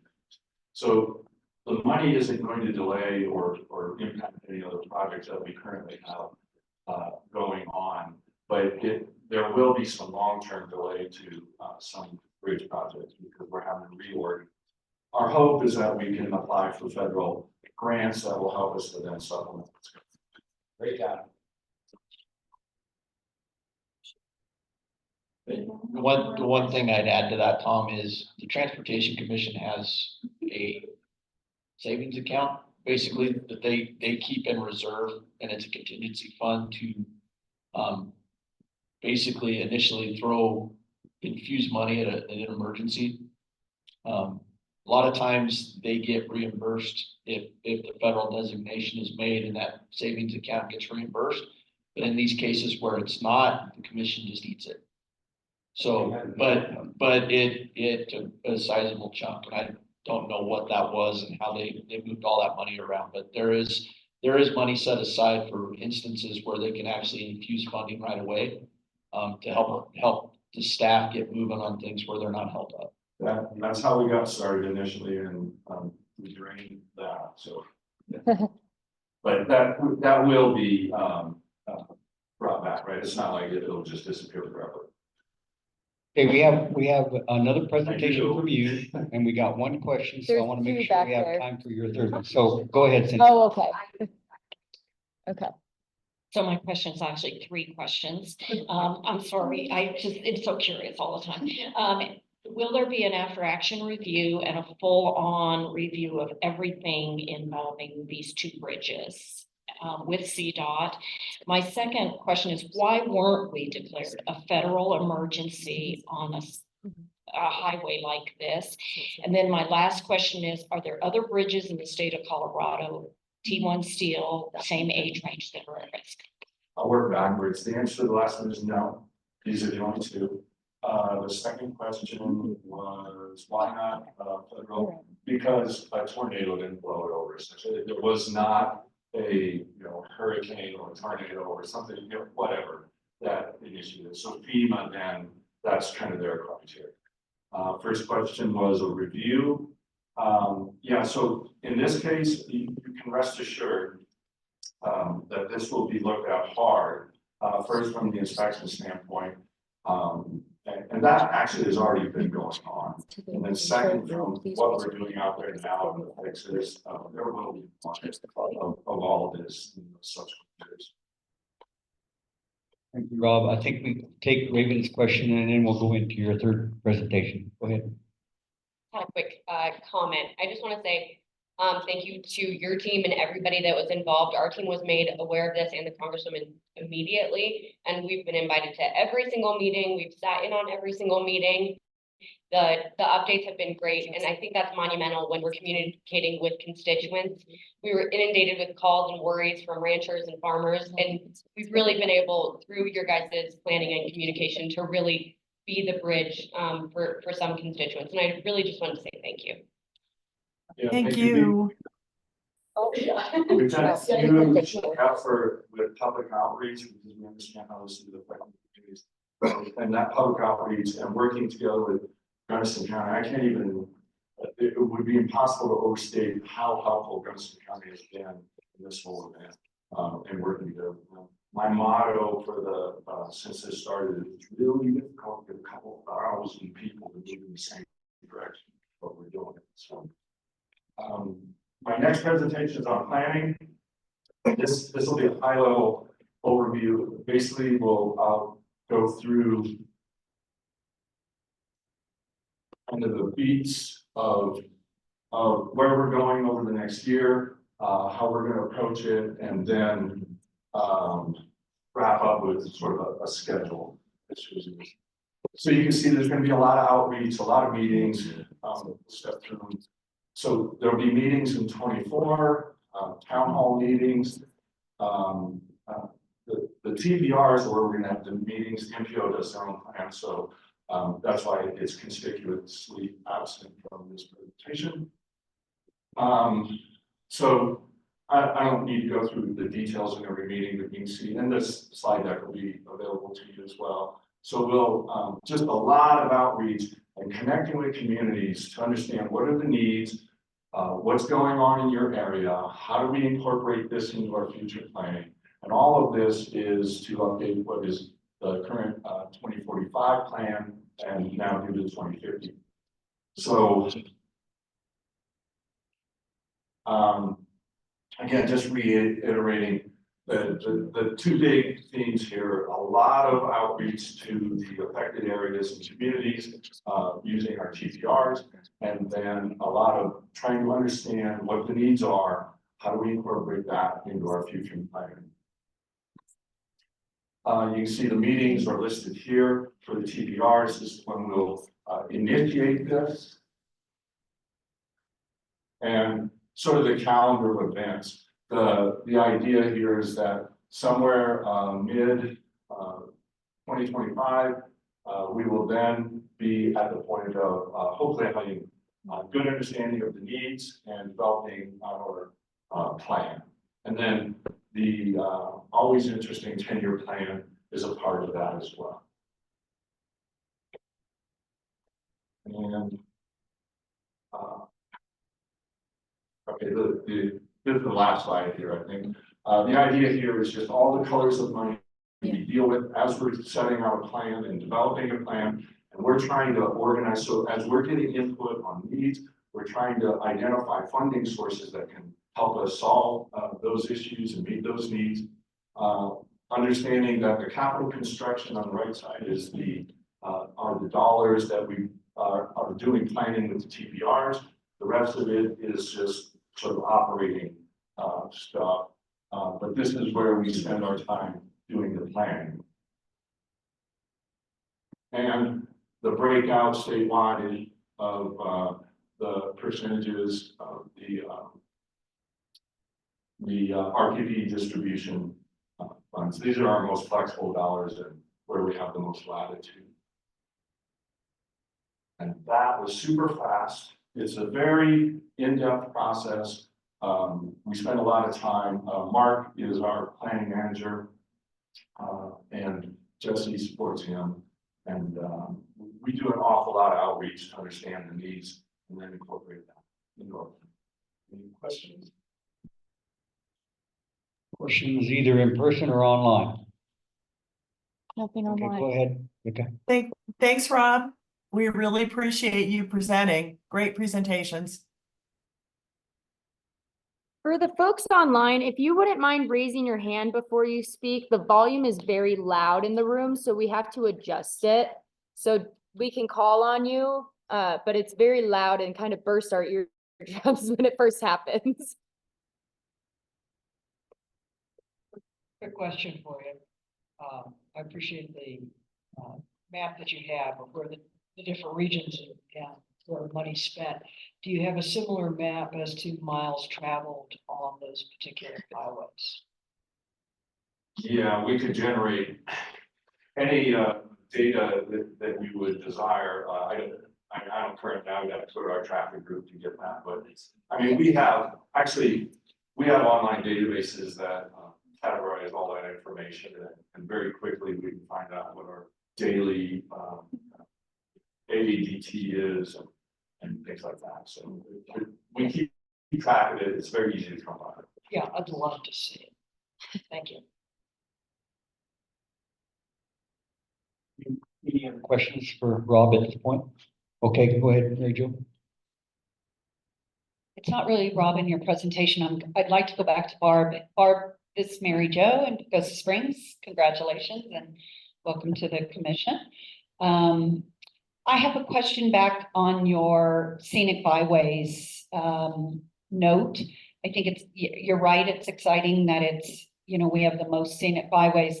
In the past, that area has been challenged with funding. And I represent the tourism subcommittee here. So Ray, there's a little bit of overlap between transportation and tourism and the scenic byways. And so just saying, we have a resolution that needs to be renewed, and that might be something our two committees look at as where that falls. But part of that, Barb, is where do you see the funding for the scenic byways in the future? And is that fairly secure? Or could you talk about that a little bit? I wish I could completely answer your question. I know that Lenore has not expressed concerns, and nothing's been expressed about concern about the money not being there, but we have avidly talked about how we increase the money. And I've gotten a couple calls from other scenic byways as well about that too, because a lot of the smaller, more rural communities, like even ourselves, I mean, in order to maintain the byway and run these committees, there doesn't seem to be enough funding. So I am looking into that. I want you to know that. And Hopefully I'll be able to get back with you with a better answer at our next meeting, when I know more about that as well. But the funding is still in place right now, and I'm constantly talking about the byways at the commission and how important they are. And I know that CDOT feels the same way. So hopefully that helps. I apologize, I don't have an exact answer, but I will look into it and get back with you. Sure, and I can certainly reach out to Lenore as well. But Ray, I think Yeah, maybe. because we just had a meeting and everything was fantastic. I mean, we wish we had more money, and we will continue to look for that as well. And I'm looking at getting a scenic byways day at the Capitol as well. Okay, thank you. So Rob, I have to ask you one question. It didn't come up. I'm allowed to reach out to you. You don't have to. So Little Blue Canyon, when is it actually gonna be done? Because it's on the agenda and I figured Cindy was probably gonna ask you, and since she's had like 47 questions. So I know it's close, but you guys have like an actual end date. It's a great question. Something we were all of us at CDOT are very interested in. The reality is we asked them this year to target the July 3rd, just like our bridge opening, July 3rd to be completed with Little Blue.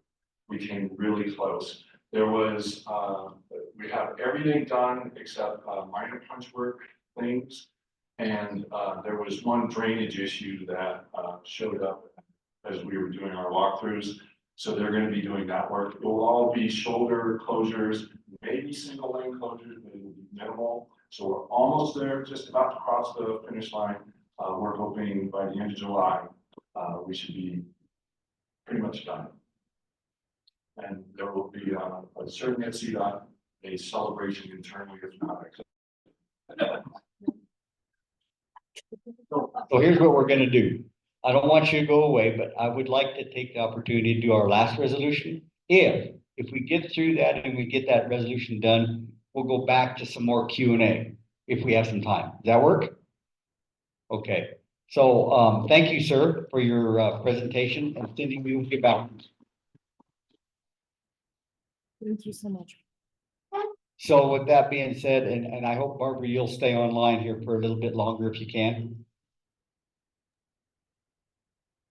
Okay, let's pull up that last resolution, which is the commercial airline pilot training hours TR 14-3. Give me 1 second, Red. And while I'm waiting for her to pull that up, Ziska behind me has a armored tank out in the parking lot, a Tesla armored tank with machine guns on the side of it, battery operated. She would love to give anybody a tour of that during lunch. So if you're interested, she'll be around. And Wendell and I got to actually see that. Now, the next step is to get to drive it or at least ride in it. That's exactly right. So with that being said, are you ready? Yes, we are. Okay, so again, this was a resolution that we've had on the books now. I think this was adopted back in 2013. So the 1,500-hour rule is what this is referenced as. And so it's been around for a while. So I'll just tell you that having served on the Colorado Aeronautical Board for 6 years, and when this all came about, and the state of Colorado does have a resolution on the books for this. This, in my opinion, was a knee-jerk reaction to an accident that happened. I think it was in 2010.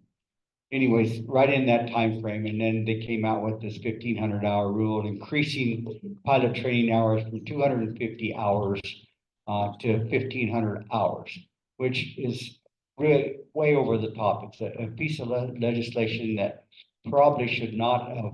I think they should have spent more time vetting this as opposed to just, we're going to throw this out there. So it's created a lot of issues, but again, the advisory committee has had an opportunity to look at this. Staff and Michael McBaugh and I have looked at this. We tried to narrow this down a little bit. We thought it was a little bit wordy. And again, this needs to be a standalone resolution. So with that being said, I entertain a motion. Okay, we have a motion. Do we have a second? Who was that? Cindy. Okay, Cindy. All right, we have a motion and a second then to accept and recommend this to the full board as amended. So with that being said, I'd entertain any comments, or questions from here.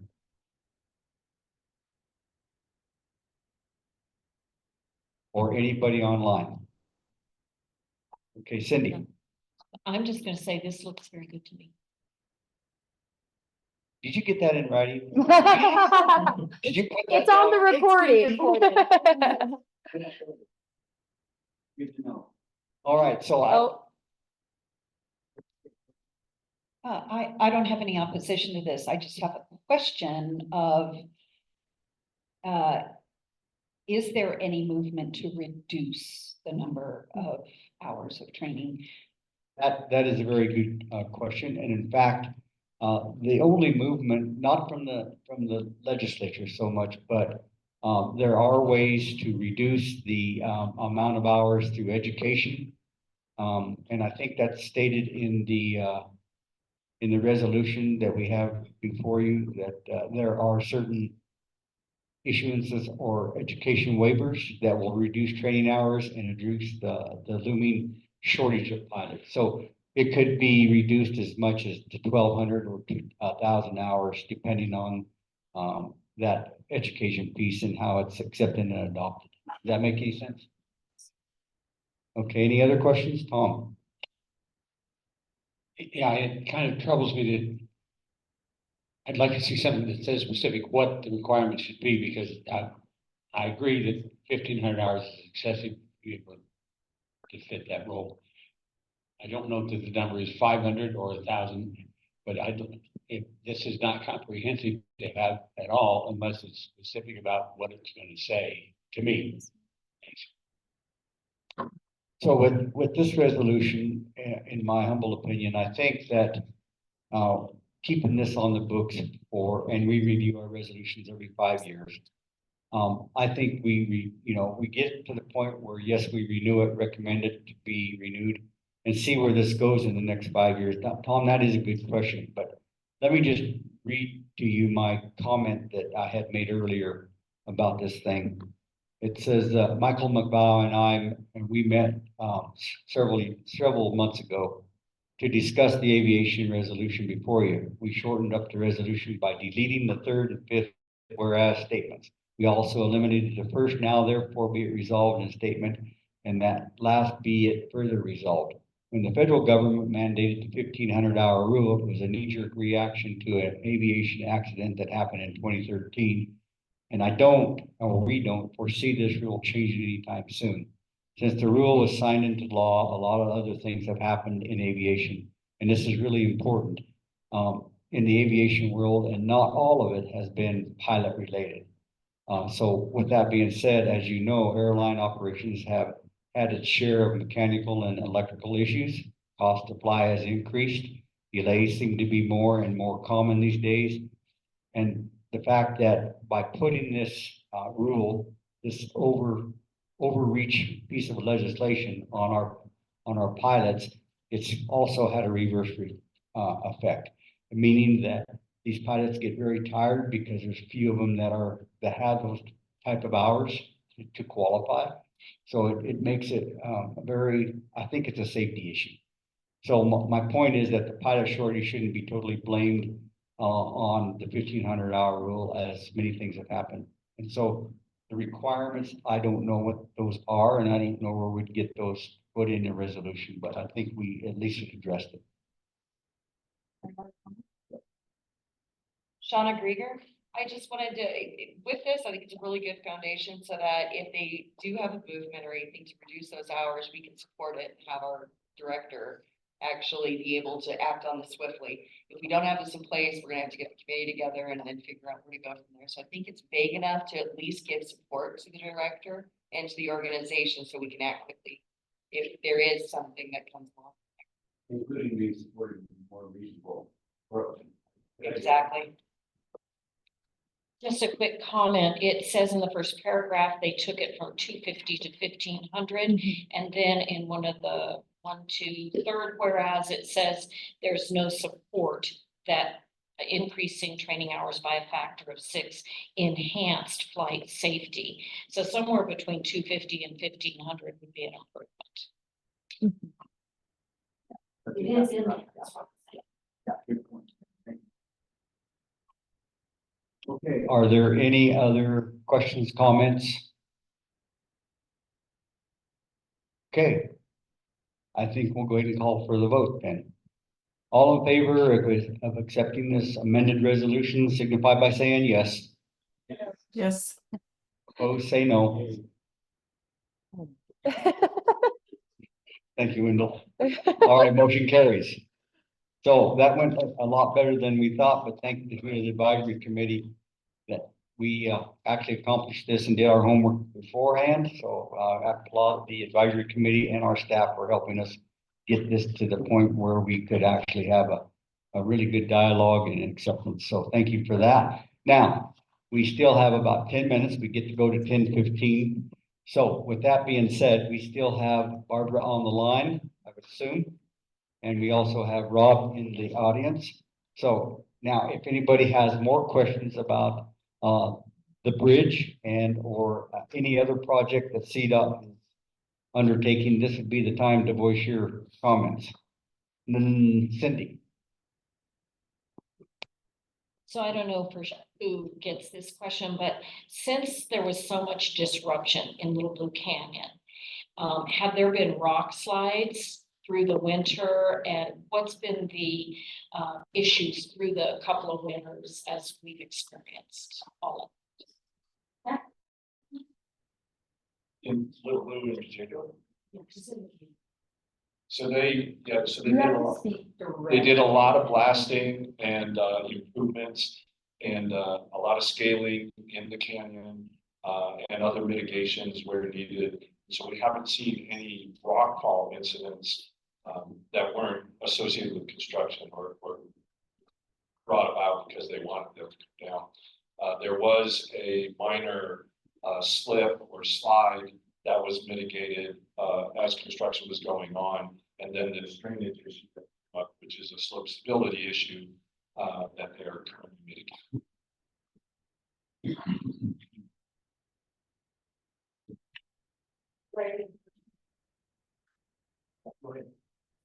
Hi there, Catherine Reggio. And this may have been covered in an earlier presentation. I'm sorry, I had to come in late. But the stretch of I-70 near Vale, where there was a project that looks like it's shutting down. I'm only asking because the rumor is that the project ran out of funding, and so they're clearing out what was being constructed there, but it's like it's going to be left undone. And so it's a rumor, and so I'm just wondering if there's any merit or people are just worried because it looks like they're clearing out the construction site with it being undone. If this is the Vale Pass project, that work is continuing and moving forward. So they may be phasing in and out work, and so it may look like they're completed somewhere and moving out. But that work will continue through 2026 and is funded for the phases that have been identified and sent out as packages. Okay, thank you. Go ahead, Barb. Yes, I want to go back to Blue Canyon. I just want you to know that I just drove through that and it's absolutely fantastic. So if you get the opportunity to go through, you know, the scaling he's talking about, I remember driving through there and on the right-hand side, I mean, you were right next to the wall. I mean, you really were. You know, right next to the wall, and now it's clear and open and beautiful. So I want you to know that CDOT did a fantastic job on this. So hopefully you all will be able to drive it at some time this summer. Thank you, Barbara. Michael Murphy. Hey, Barb, Michael Murphy, Hinsdale County Club 20 Chair. You made a comment earlier about you have big shoes to fill with Kathy Hall. Just got to tell you, she is a rock star and a very favorite member of Club 20. But everything she tells us about you, we see the same things coming from you and for you. But if you're ever in Hinsdale County, doors always So truly Thank you. appreciate all. Thanks so much. It's an honor. It's an honor to serve. And I talk to her all the time. Of course, she's still my main mentor. So thank you very much. And I'll let her know you said that. Thank you. Yes. Oh, go ahead. Not so much a question as just kind of a comment. Barbara, I'm Kate Sneed with Comcast and co-chair of the Telecommunications Committee. We had Ali Axel from ITS with us yesterday on the Telecommunications Committee. And I think I speak for most of us in the room. We brought up some questions around the right-of-way fee structure that was adopted by the committee earlier this year, and appreciate the decrease in the footage fee, but brought up some concerns yesterday around the annual fee and the inability for a lot of small providers in the rural areas to be able to use the right of way at this point due to the fee structure. So anything to continue to improve that would be greatly appreciated. Thank you. That is noted. And I will I will bring it up at the next meeting again and appreciate that. If you wouldn't mind sending in an email to me, that would be great. I'd appreciate that as well, because that way then I have something in writing. And that would be good. Thank you very much. All right. So with that being said, we're going to end this conversation because I want to end early and give Tom time to do his presentation. You got something short, Rachel? Yeah, I just wanted to let Barb know that Mark Garcia with Region 5 is aware of that fee structure too. So you have somebody on your side. Okay, yes, he and I talked about it a lot, and he definitely is a strong voice about that. I want you to know that. So thank you. Thanks again for bringing it up. Barbara, before we end this and Rob in the room, I just want to say, as a former Moffat County Commissioner, I was a liaison to our TPR, regional TPR, and I just want to say how important TPRs are to our regions and that you continue to support them.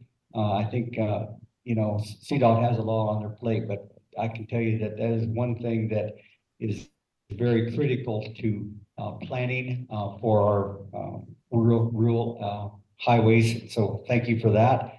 And then the next thing I'd like to say is I want to give a shout out to the contractors. I live in Craig, Colorado, travel to the I-70 corridor quite often down to Grand Junction, but that stretch of highway you need between Rifle and Meeker was absolutely great. I mean, those contractors, I tell you what, they didn't waste any time. They got the job done. And I know there was more than one contractor on that, but I'll tell you what, just driving it now is a pleasure. That road has been well overdue. I know there's still some work left to be done, and I hope it gets done within the next couple of years, but that was a great job. And if you can get those people back online or back working again, those contractors did a good job. So thank you for that. Anybody else have any last comments, Michael? Okay, with that being said, let's give them a round of applause. Thank you, everyone. So with that, I think we'll jump right into the tourism committee, or do you want to take a few minutes for restroom? We'll take 5. Okay.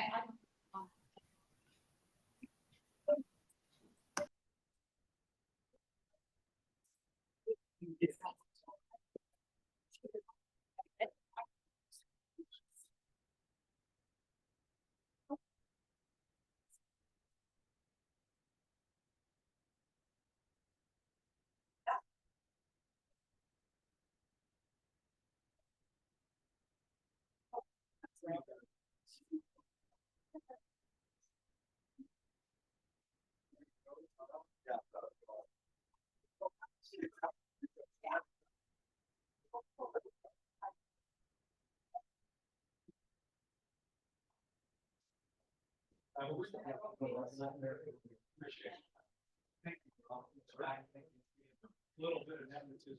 I know, right? I like his haircut. Donna,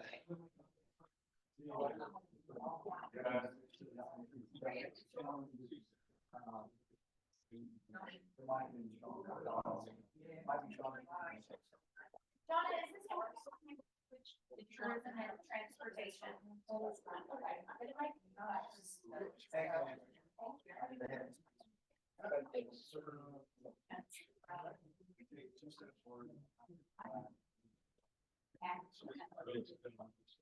Yeah, that's the problem. We gotta get it. I don't feel like this. We'll see what happens. I know.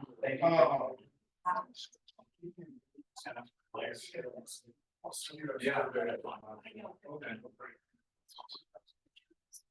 Well, so the other stuff we have to do. It's a whole different world. Good. So much more. But I've signed a lot of documents. I appreciate it. I'm sure it's not.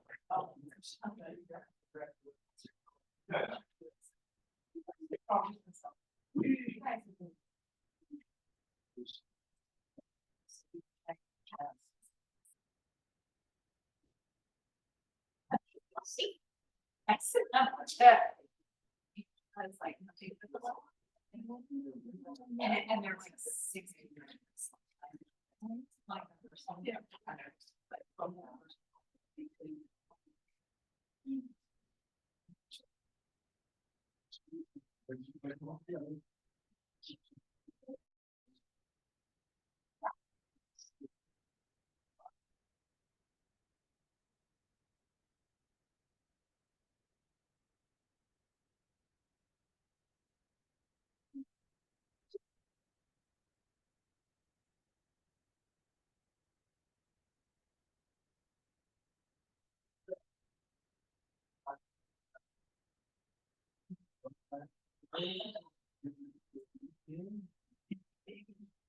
Oh, we had our homegrown made festival. Yeah.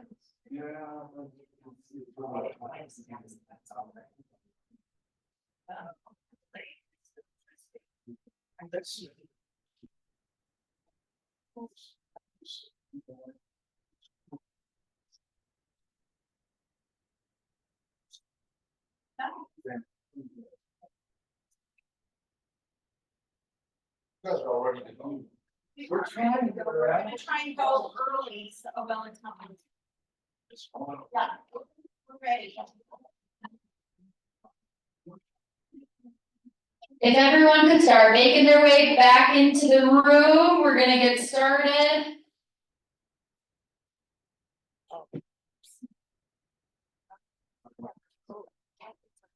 Oh, okay.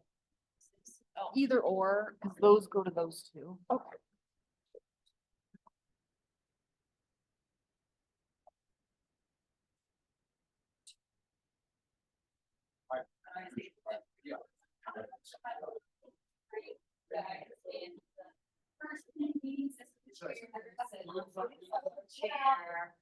Wow. We're not.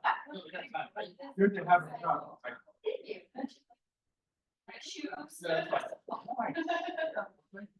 Yeah, of course, from us, you know, we're just like. Okay. All right, I'm gonna go respond.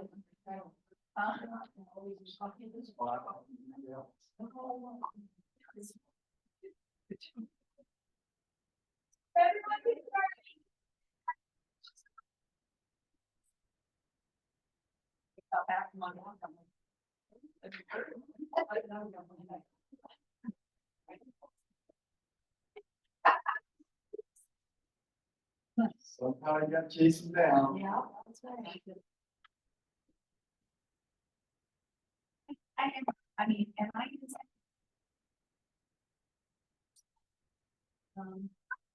Reading this. Not very hard. For some reason, my calendar is on. It's nice to meet you. So I had my calendar. Oh, I think you don't have. Right, had a call at 9. Traditional marketing mission. So I was over there, I was trying to I'll be there on time. And I asked them where this was. And they're like, "They record that." So where's the date? They're like, "Oh, why don't I know?" Okay, well, I was gonna say, about 20. I'll just make it work. Perfect.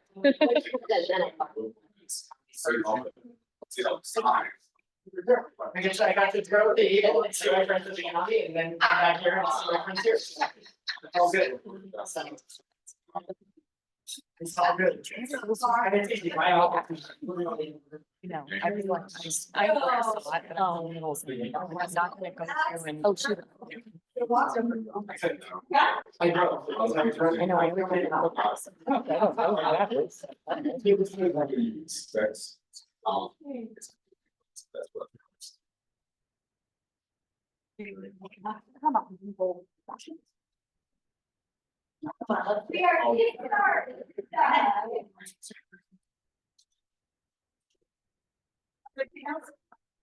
It's right. It's good. But yeah. It's we just announced it. Yes.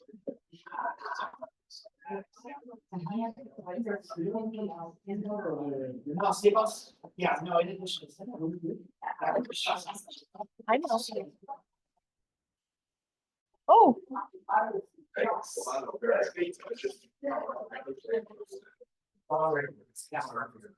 Yeah, we only knew, actually, like this summer too, right? Chicago, this summer. So. They're good.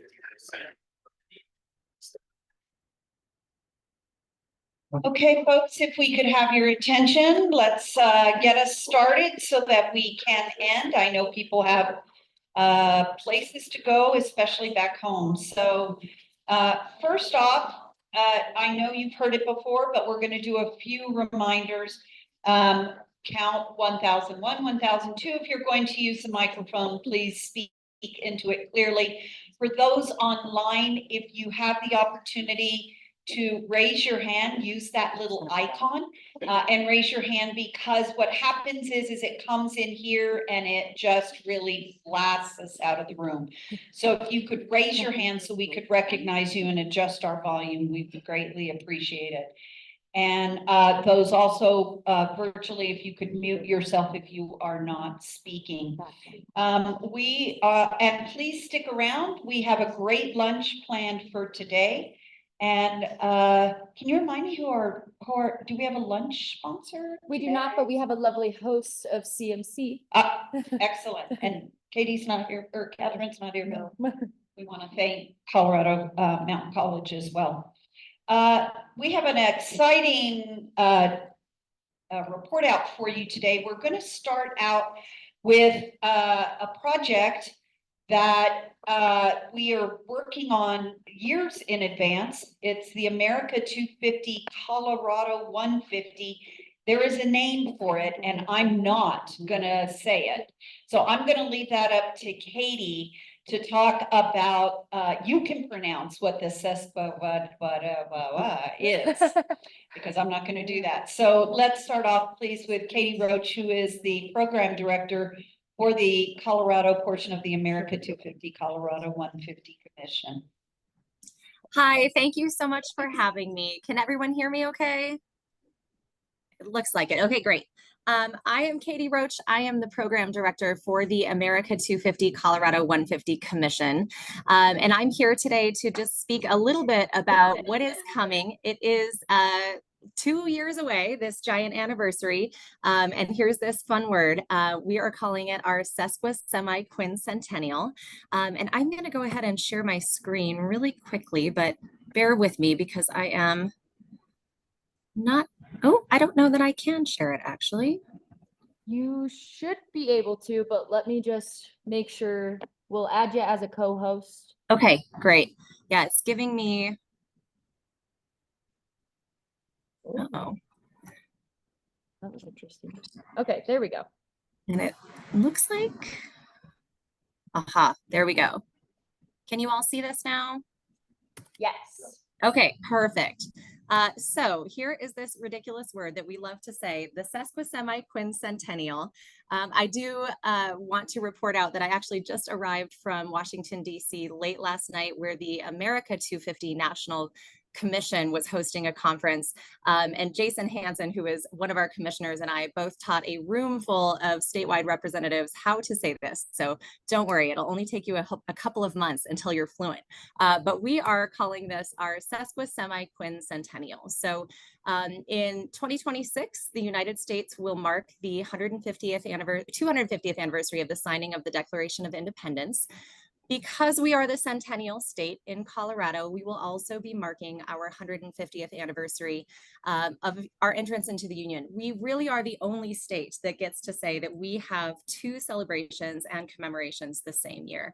And I have to say, most states statewide or nationwide are feeling a little jealous that we get to flare ourselves just a little bit more than everyone else.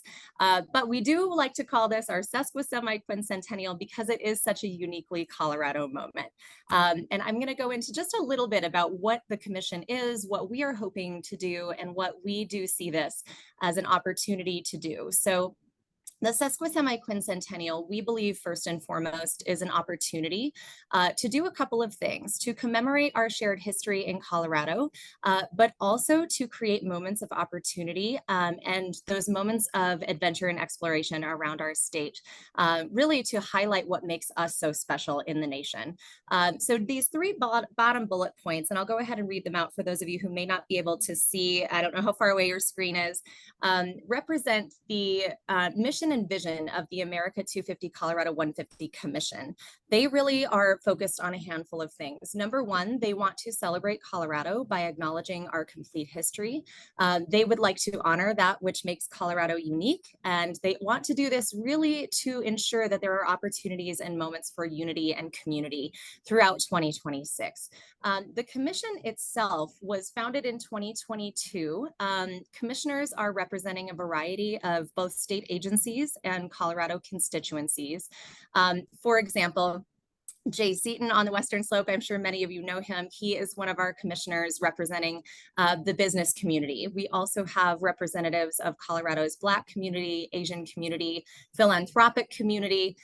We have seats dedicated to both of the Ute tribes because they are sovereign nations. We do stay in communication with them, and ultimately it will be their decision when and who to appoint to the commission, but I do stay in pretty constant contact with them just to keep them updated about what this is.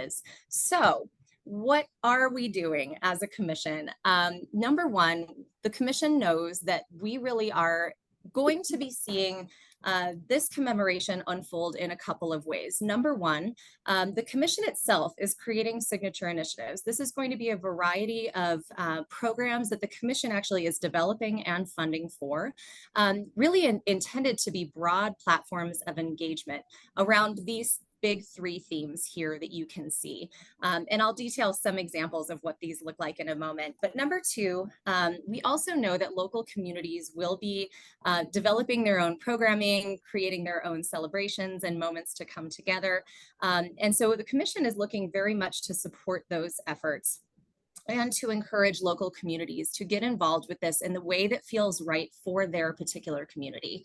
And number three, partnerships. We are actively seeking partners who can do what they do best in these moments. The example that I will give you, and I don't know how familiar many of you are with Alex Forsett. He does live on the Western Slope.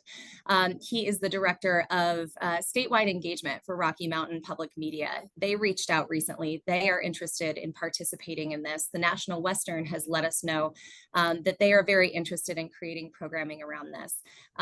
The Girl Scouts of Colorado reached out at one point, and they are interested in making new patches for their Girl Scouts, but also opportunities for volunteerism throughout the state in 2026. So what the commission is doing on our side really lands under three themes. Number one, creating memorable public experiences. I did mention this idea of unity. The commission really does understand and know that if we look to 1976 and the bicentennial, that those moments and those years leading up to 1976 were fractured, very much like we are today in our United States, that, you know, the political scene really makes people just feel like there's not a lot of togetherness now. But we do know in 1976, people came out of the woodwork. They were so thrilled to experience the bicentennial. And I have only met people who have really shared those really positive experiences about what they remember their communities doing in 1976. So along those lines, we know that there are going to be moments of celebration that are going to happen, public festivals and gatherings. We're still identifying what those look like statewide, but we are in development phase of a passport program designed to get families and kids out into the state, experiencing all parts of Colorado. We're very much hopeful that we are going to highlight local business districts within this passport as well. We want local businesses and historic main streets to have an opportunity to see some of that tourism come to them as people are out and around in Colorado. We are looking to host a 14er climb at the same time, a simultaneous 14er summit on the 4th of July in 2026. This is an example of how we are going to be overlapping with some of the national planning.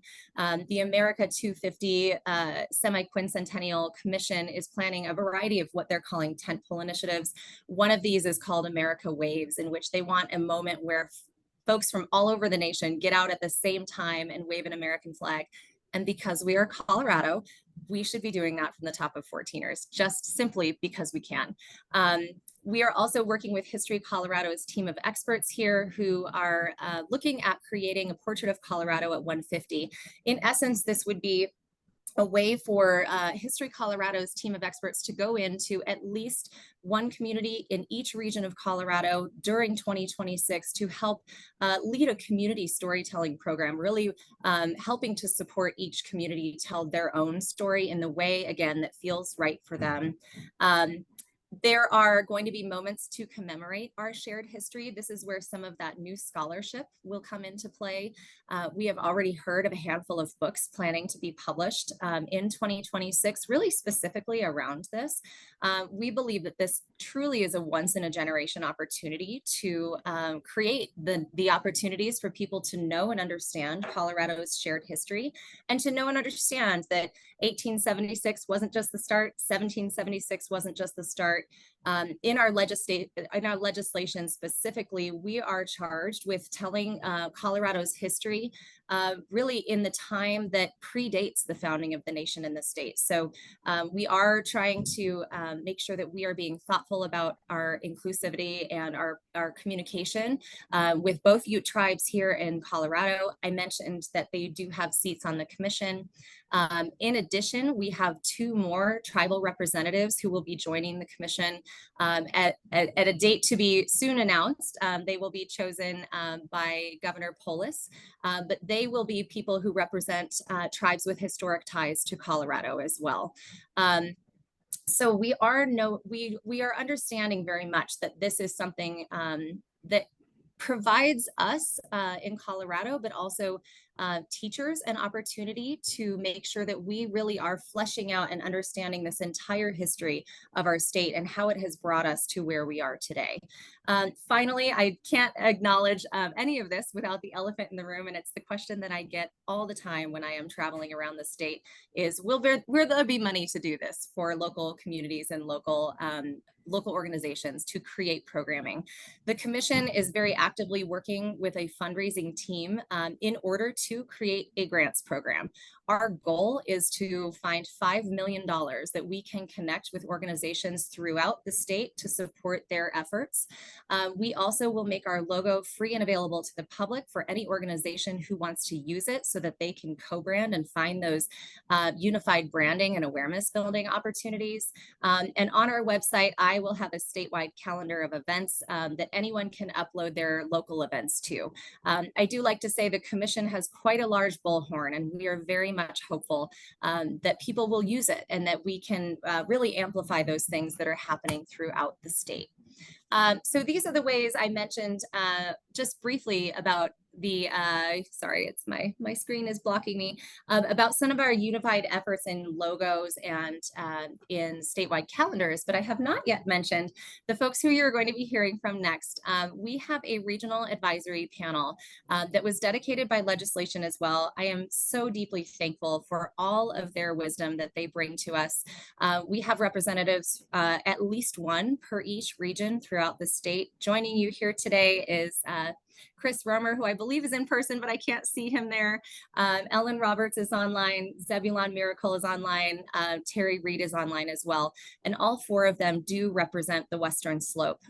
They are really, really invaluable in the fact that they are encouraging local participation. They also do give us their expertise. When we, the commission, ask, you know, what do you think about this? Is this a good idea? What should we be thinking about to make sure that this is a commemoration that truly can be felt in all areas of the state?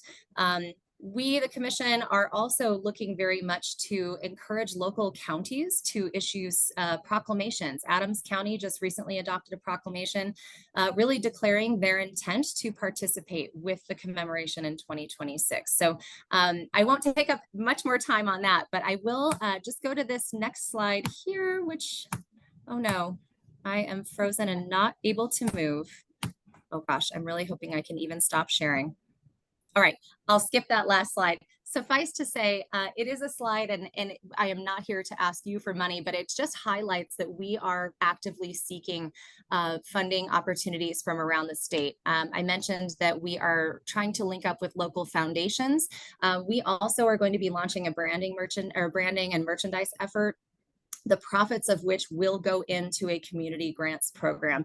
Of all of the signature initiatives that I mentioned, the grants program is the most important to commissioners. They really truly want to make sure that the money that can be made from this is going out to communities throughout the state.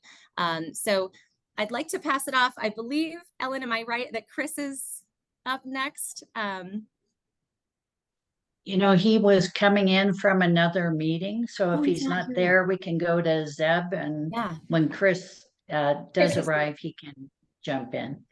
Okay, Chris is here. Okay. Oh, he is. Oh, good. Great. Okay. Thank you, and thanks Ellen and Katie. Thank you so much for the overview of the effort. You want to come up here? You want me to? Well, it's just whatever you want. Let's have you up here. Thank you. Sure. All right, so thank you. I'm happy to go wherever. And it's not, those who know me know that you give me a microphone and a spotlight, I'm happy to be in the front of the room. So thanks for the opportunity. Thanks to Katie for going through the entire programming and effort. I'm going to keep it relatively quick and tight, but I'm one of the regional representatives, as we mentioned, and there's a group of us around the state. Really, if you think about a traditional sales funnel, at the top, there's awareness, and then it goes down into consideration and conversion.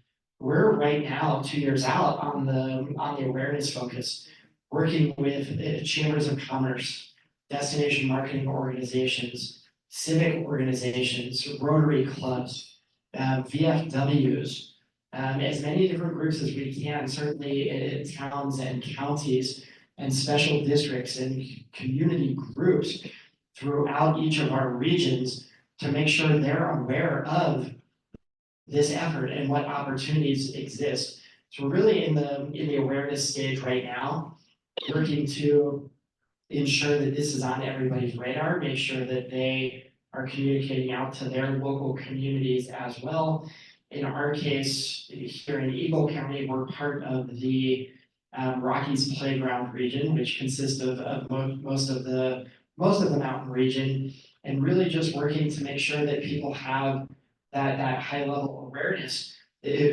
Soon, we'll be moving into that consideration component of here are some of the tools, here's the grant programs, here's the website to upload your events, really working to move them through that funnel, if you will, to when it does come time. 2 years is a really short time frame when we think about where we're at right now, and we sit here in 2024 and we say that's so far away, but it's really not. There is a lot of consideration and from events to engagement with local parades to county fairs to business engagement.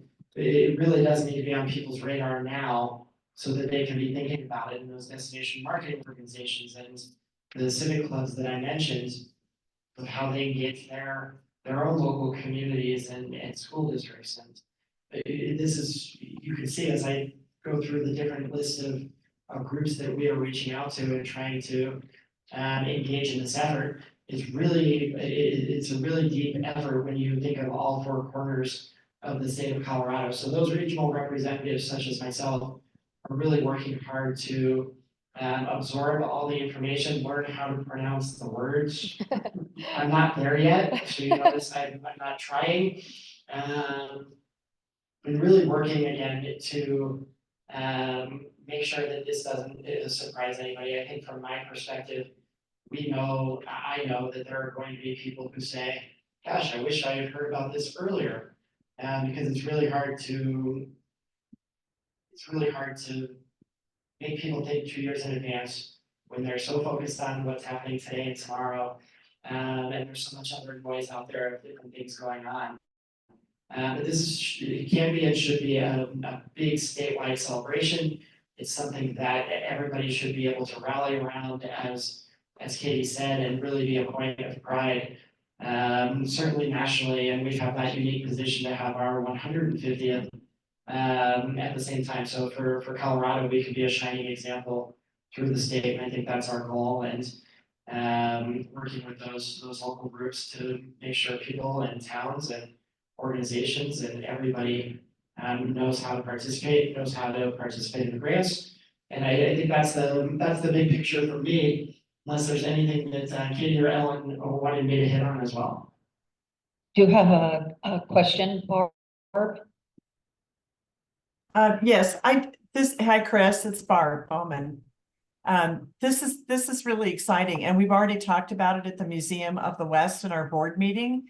We would like to be involved in this, but I'm wondering, do we talk to Zeb about this? Is History Colorado pulling all the museums together? You know, if you could address that, that would be great. Thank you.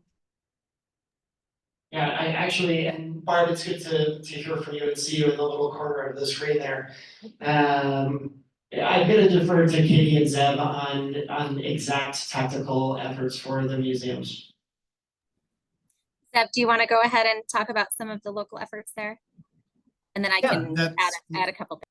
You got it. That's a perfect segue. Thank you, Barb. And yes, we've met with the museums of Western Colorado about this. My name's Zebulon Miracle. I'm representing Mesa County and Delta County in this effort. We are in what is known as the Mountains and Mesas region, which is a huge geographic area that incorporates a number of different people, a number of different stories, a number of different cultures, a number of different places. So we've kind of broken our region down into a couple of different chunks. So I'm kind of on the northern end of our region, looking at Montrose and Mesa County. Over the last year now, we have been holding meetings about quarterly with a number of different local agencies that are related to history or anthropology, including all of our local museums and historic societies. We've been meeting with tourism bureaus in the region. Pretty much, I've been compiling a list of about 35 different agencies that we've been working with over this last year. And one of the big questions that we've been asking ourselves over this last year of meeting is, who else do we need at this table? Who else needs to be on this planning? What are the other stories that we're missing? Who are the other organizations and people that need to help contribute to the planning of this? So to answer your question, Barb, we've been meeting with the museum, and by all means, I'll be your local contact for that. And we look forward to continue working with them, and also continuing to build that list of other organizations that we need to have at the table. And so as we've been forming our committee, as we've been forming who all should be in on those meetings and helping with the planning and submitting ideas, we've had a couple of key ideas come up that we'd like to pursue in addition to what Katie has mentioned. Oral histories are something that I'm very passionate about. In the 1970s, leading up to the bicentennial celebration, there's a big push for oral history, especially in Mesa County. And what we've seen is that a lot of our research is based off of those, but those are now 50 years old. And so we're starting to use this as an occasion to reach out to new generations that haven't been spoken to, or new generations that maybe have never really thought to sit down and record their stories and their histories. And so oral histories are one of the things that I'm really interested in helping with. There's a statewide passport effort, and I'll let Ellen talk a little bit about some regional efforts that have gone into that passport idea, but that's something that we'd like to see as well. And then another thing that our part of the region has talked a lot about is how can we incorporate the arts into this? How can we have visual arts, written arts? How can we tie in other partners? And when I'm looking at the list, I pulled up our list of agencies and organizations that we've been working with. There's a lot that are related to natural history too. So how can we use, Colorado's known for its outdoors. Western Colorado is known for its outdoor opportunities. How can we use that in these celebrations as well? So we're really trying to look at how to get arts and also natural history engaged. A couple of other just quick little points from my end on this. Another thing that we've been really trying to emphasize is that this is an opportunity for local communities to really showcase who they are. History is a very local effort, and to get people excited about the world around them, directly related to them, and capture those local histories is incredibly important. But what we're trying to be conscious of this entire time is linking local history. So in my case, let's say Mesa and Delta County. How do we link that to the overall region that we're in? How do we link that to Western Colorado? Because history doesn't happen in a vacuum. So how can we get the stories of Western Colorado tied into the stories of Colorado overall? And then how do we get the stories of Colorado tied into the overall celebration of the 250th anniversary of the signing of the Declaration of Independence? So we're trying to make sure that all of our efforts tie into that somehow. How do we go from local to regional to statewide to national, make it all tied together? Because again, history doesn't know borders and boundaries. History doesn't occur in a vacuum. So we're really trying to make these stories relevant on a larger picture. Another thing that I know History Colorado is working really hard on right now is using this as an occasion to also look at historic preservation efforts. So there is a big push by History Colorado to identify and add 150 new properties to the state register of properties and places in Colorado that are related to underrepresented and undertold populations within our states. And that's something that I'm really passionate about, and I'm hoping to incorporate that from our region in there as well. So really making sure that the properties and areas that we're preserving, properties and areas that we're putting on local and state and national registers are telling the complete story of who all makes Colorado, Colorado, and the United States. And then my final little thing that I would just like to add, and especially speaking with this group, is this is a great opportunity to increase tourism in the area. People travel because they want to hear that story. They want authentic experiences. We're seeing a number of studies show that people are looking for experiences when they travel. They don't want to just go see a site. They actually want to experience a site. And what better way to experience a place than to understand its history and the people that have helped contribute to it. So this is a great opportunity to help with tourism efforts as well. I'd love to also jump in and just acknowledge that, 2 years may seem like a long time. It also feels like tomorrow. I have panic attacks about that quite frequently. It is coming faster than we want it to. That said, we know and acknowledge that even with a community grants program, a lot of organizations don't have the staff, the manpower, the time, or the budget to pull off all new programs around this.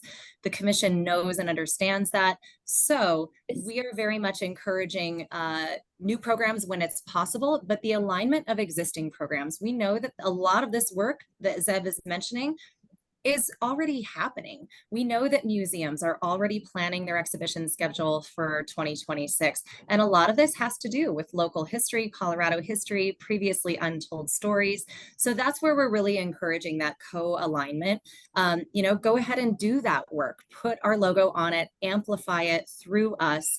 I have a PR team just about to come on board, and part of their requirement is to work with this regional advisory group to know and understand those stories and those things that are happening around the state so that we can broadcast it not only to the state, but nationwide as well. So I agree with Zebulon that this is an incredible opportunity to drive tourism to these areas in Colorado.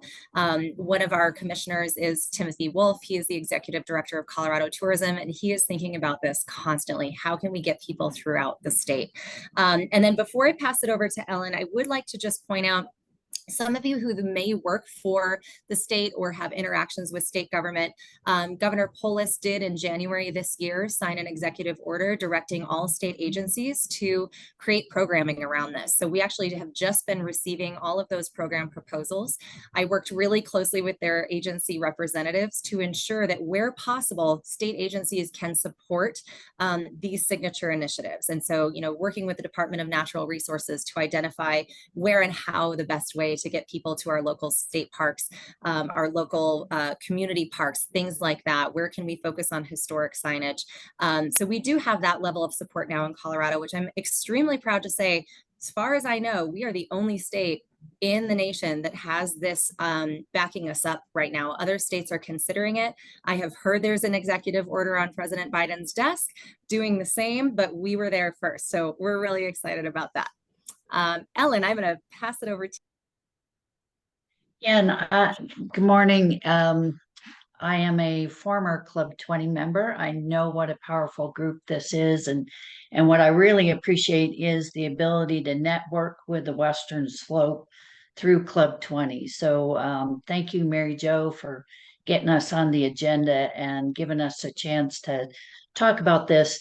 So I'm Ellen Roberts. I saw that there was a slide there that had me working with Colorado Tourism Office. I am not, I'm retired.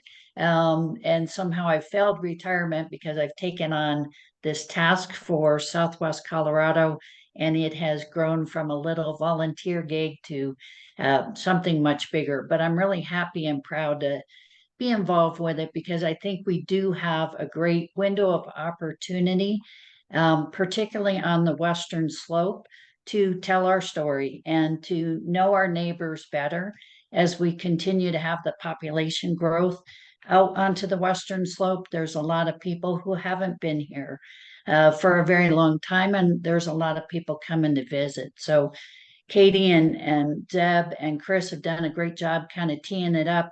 I just want to drive home what we're doing in the southwest corner. There are 9 counties that are banded together as what's called a local organizing committee. So Zeb's group is up on the north end of our region, and I'm chairing a group that's 9 counties, starting with Ouray County, San Miguel, San Juan, Dolores, Montezuma, La Plata, Archuleta, Hinsdale, Mineral, and Ouray. I can't remember if I said that. It's like having 9 children and you got to try and remember all their names.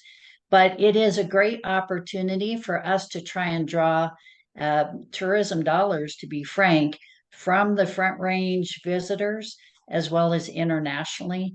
So we are really focused on a few different projects.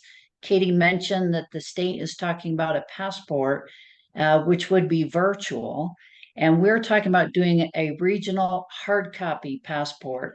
And currently we're looking at maybe directing it at 4th graders. Colorado doesn't do quite as much about state history as other states do. And we would really like to draw in the young people. We want the ones who will be around for the 300th anniversary. I have no idea what that's called. I don't care. But at 300 years, there'll be a USA birthday, and then we'll have the 200 of Colorado. What I do care about is that people care about where they live and our history, and then also our future. So again, Katie's mentioned it's very inclusive in who we're trying to bring in. The ancestral Puebloan period, which is really important in Southwest Colorado, including indigenous communities that have lived in this area, still live in this area. The 2 tribes, Hispanic influence out of, Spain and New Mexico is also very important in the Southwest corner. So we really want it to be something where we're celebrating. It's a tough time in our nation's history now where people find a lot to disagree about. What we hope is we're going to provide that space to celebrate, to acknowledge that it's not a perfect past, but this country is a wonderful place to be, has been historically, but also into the future, and that our children and young people see that optimism that we have for our region in Colorado. So I want to leave enough time for Terry to have a chance to say something as well. But just know down in the southwest corner, we've got 9 counties who've been working on this for a year. We have particular projects. We have our own logo actually, and we'll gladly share any ideas on how to get started or support what's happening in your area. But I know that Club 20's territory has a whole lot to offer. And a lot of times people might have lived in Colorado even for a long time and not touched their toe into all the great things we've got out here. So I would just encourage you to engage early and engage often. Over to you, Terry. Hopefully this is going to work. Can everyone hear me? Okay, good. I never know with my computer in my studio whether it's working or not. Thank you very much to Club 20 for inviting us to share our information with you today. I'm Terry Reed. I'm a 5th generation representative from Meeker. I represent the Northwest region, you know, the wild, wild West. And we do a lot of celebration every year in the summer. I think it's probably because our winters are so deep. But the 4th of July is usually a really big deal for us, and we're expecting that 2026 is going to be a really, really, really big one. I'm also a member of the Main Street program, and we are that's where most of my energy with the 250, 150 is going right now. I have all the north corners, and so I'm still reaching out to those folks and trying to help them be aware of what we're doing and what is going to happen, and trying to get them on board with everything that we're hoping that we can put together. I'm also the director of the White River Museum and serve the Rio Blanco County Historical Society, so we're drawing in the other museums in the region as well. I don't have anything to say that we're not doing, that everybody else is not doing as well. We're just excited for this opportunity. So I hope that, you know, that we can participate with all of you for the next couple of years. And with that, we were hoping that there'd be time for Q&A, but we'll leave it to Mary Jo to tell us if there is or isn't. There is, we'll get Tim in here in just a minute. Tim will be following you, so he's going to touch on it as well. I'm passing around a very rough draft, but this is, as Katie mentioned, the passport program. The Southwest Colorado is working on one as well. Specifically, we'll be having a printed copy as well as it being online. So just get an idea of these are some of the things that are happening. And again, we'd like to, this is a wonderful opportunity for us to draw the whole western slope of Colorado, as Ellen mentioned, together.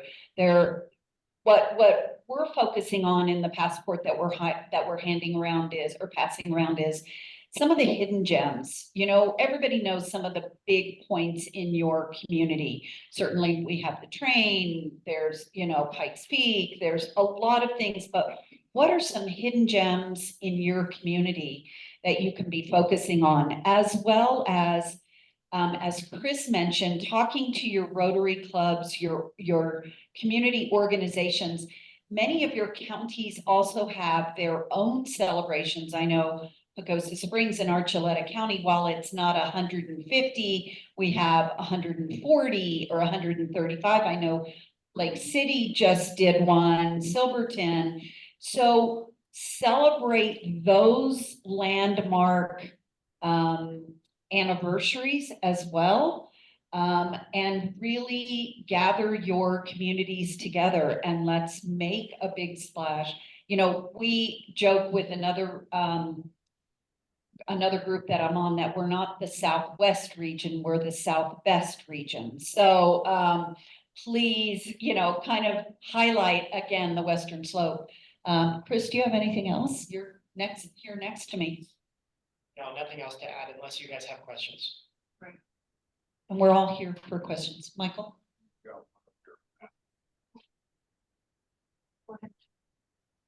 You guys are very lucky to have Chris Romer as part of your.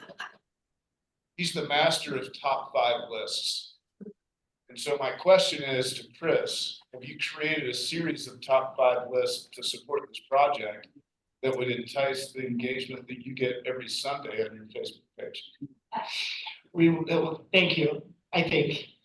And challenge accepted, Matt. We'll do that. We'll make that happen. Anybody else? Any questions, comments? I would love to add just one thing. I mentioned proclamations very briefly. The commission has posted on the website, which I did drop into the chat, and I'm happy to send that out more directly, a couple of draft proclamations. Number one, for local city governments or county governments to consider, but also for local organizations to consider. It simply states your intention to participate in 2026 and the lead up to. And this did come out very directly of a conversation that I had with a City of Greeley employee who works for the museum, who said, my biggest fear is that on January 1st, 2026, someone realizes this is coming and then asks me to change my budget and change my workflow in order to accommodate this. So that was born out of that conversation. So if that's something that you are interested, there are drafts. Feel free to manipulate those as you will. But we have found that to be a pretty good way to put it on the radars of both the boards of organizations and of local city government. Please feel free to use them. Okay, thanks, Katie. I appreciate that. And again, there's many governmental representatives here. Don't act like this is a surprise when it comes. I'm looking at you and no, I'm just kidding. Merritt online. I have Merritt. You have a question. I just have a comment. Thank you. A great presentation. And I'm a commissioner here in Grand County. And this is an interesting historical tidbit in that Grand County, we're doing our 150-year celebration this year. And there was a handful of counties that somehow became recognized as a county before Colorado became a state, when it was still a territorial entity. And so we're doing some kind of cool things. We got a stagecoach and some of our staff are riding in the parades, and we did a proclamation. We're happy to share it with you guys. And we made some banners and some celebrations, but it's just an interesting historical tidbit. And I don't want to get into all the details because I probably forget half of them, but it was part of maybe several Northwest Colorado counties, including Summit and Jackson, and maybe even Moffett and Routt. And then they split off and Grand County officially got formed in 1874. It's just an interesting historical tidbit. Thank you for the presentation. This is Jenny Harrington. Sorry, I can't figure out how to raise my hand, but I'm representing Holy Cross Cattlemen's Association. But I was also in a past life, the executive director of the Uray County Historical Society and worked on the Ranching History Project.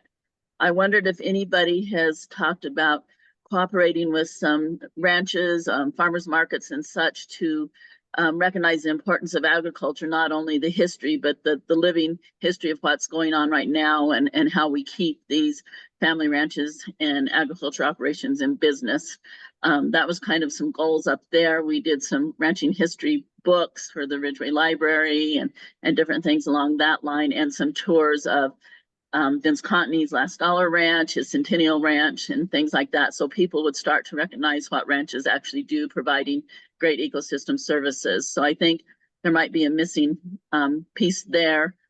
History is always one of my things that I love to kind of glom onto. So this was good to get tuned in today. But I am here representing Holy Cross Cattlemen's and want to make sure that out of Carbondale, but Montrose and Uray County I go back 5 generations. So just a thought there. And if I can, sorry, go ahead. I want to just jump in on the local level, very much we have engaged and keep coming up with ideas of how to shine the spotlight on Centennial Ranch's 4-H, all sorts of ag granges. There's a lot of ways in rural Colorado that we can show the history, but also still who's here, who's producing food, who's raising cattle, sheep.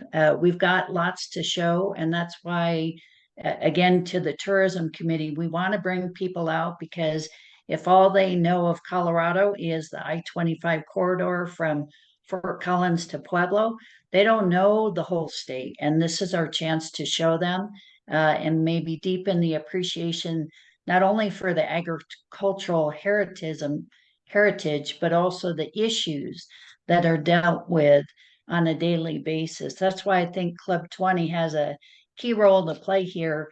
It's an opportunity to share our issues with the predominant population in the state, which is on the Front Range. I like that you mentioned Grange, because the Kelowna Schoolhouse has been a favorite of mine, and my mom's mom and my dad's dad both went to school there, and we've held, my mom and dad's 50th anniversary. Mom's 80th birthday party was just on June 8th there, and unfortunately my dad's funeral dinner, but they have great things there at the schoolhouse and have worked to be a landmark there. So that piqued my interest too, that you've been talking about that. Thank you. I do also want to mention that that's one of the things that we're considering when we're looking at a statewide passport, and it is one of the main reasons that we are talking about making that digital. We're actually in some talks with the state to perhaps use the My Colorado app as the platform for this. We're still investigating it. Tim Wolf is in pretty serious talks about that right now. He may mention it.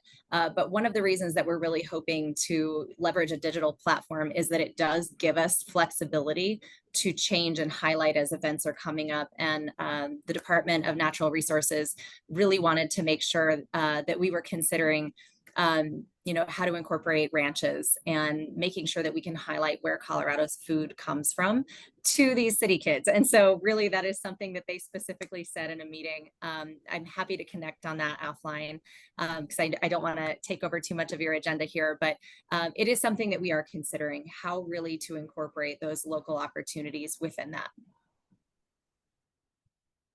Sure, and I'll just close up by also saying, once again, engage your local communities, your growers.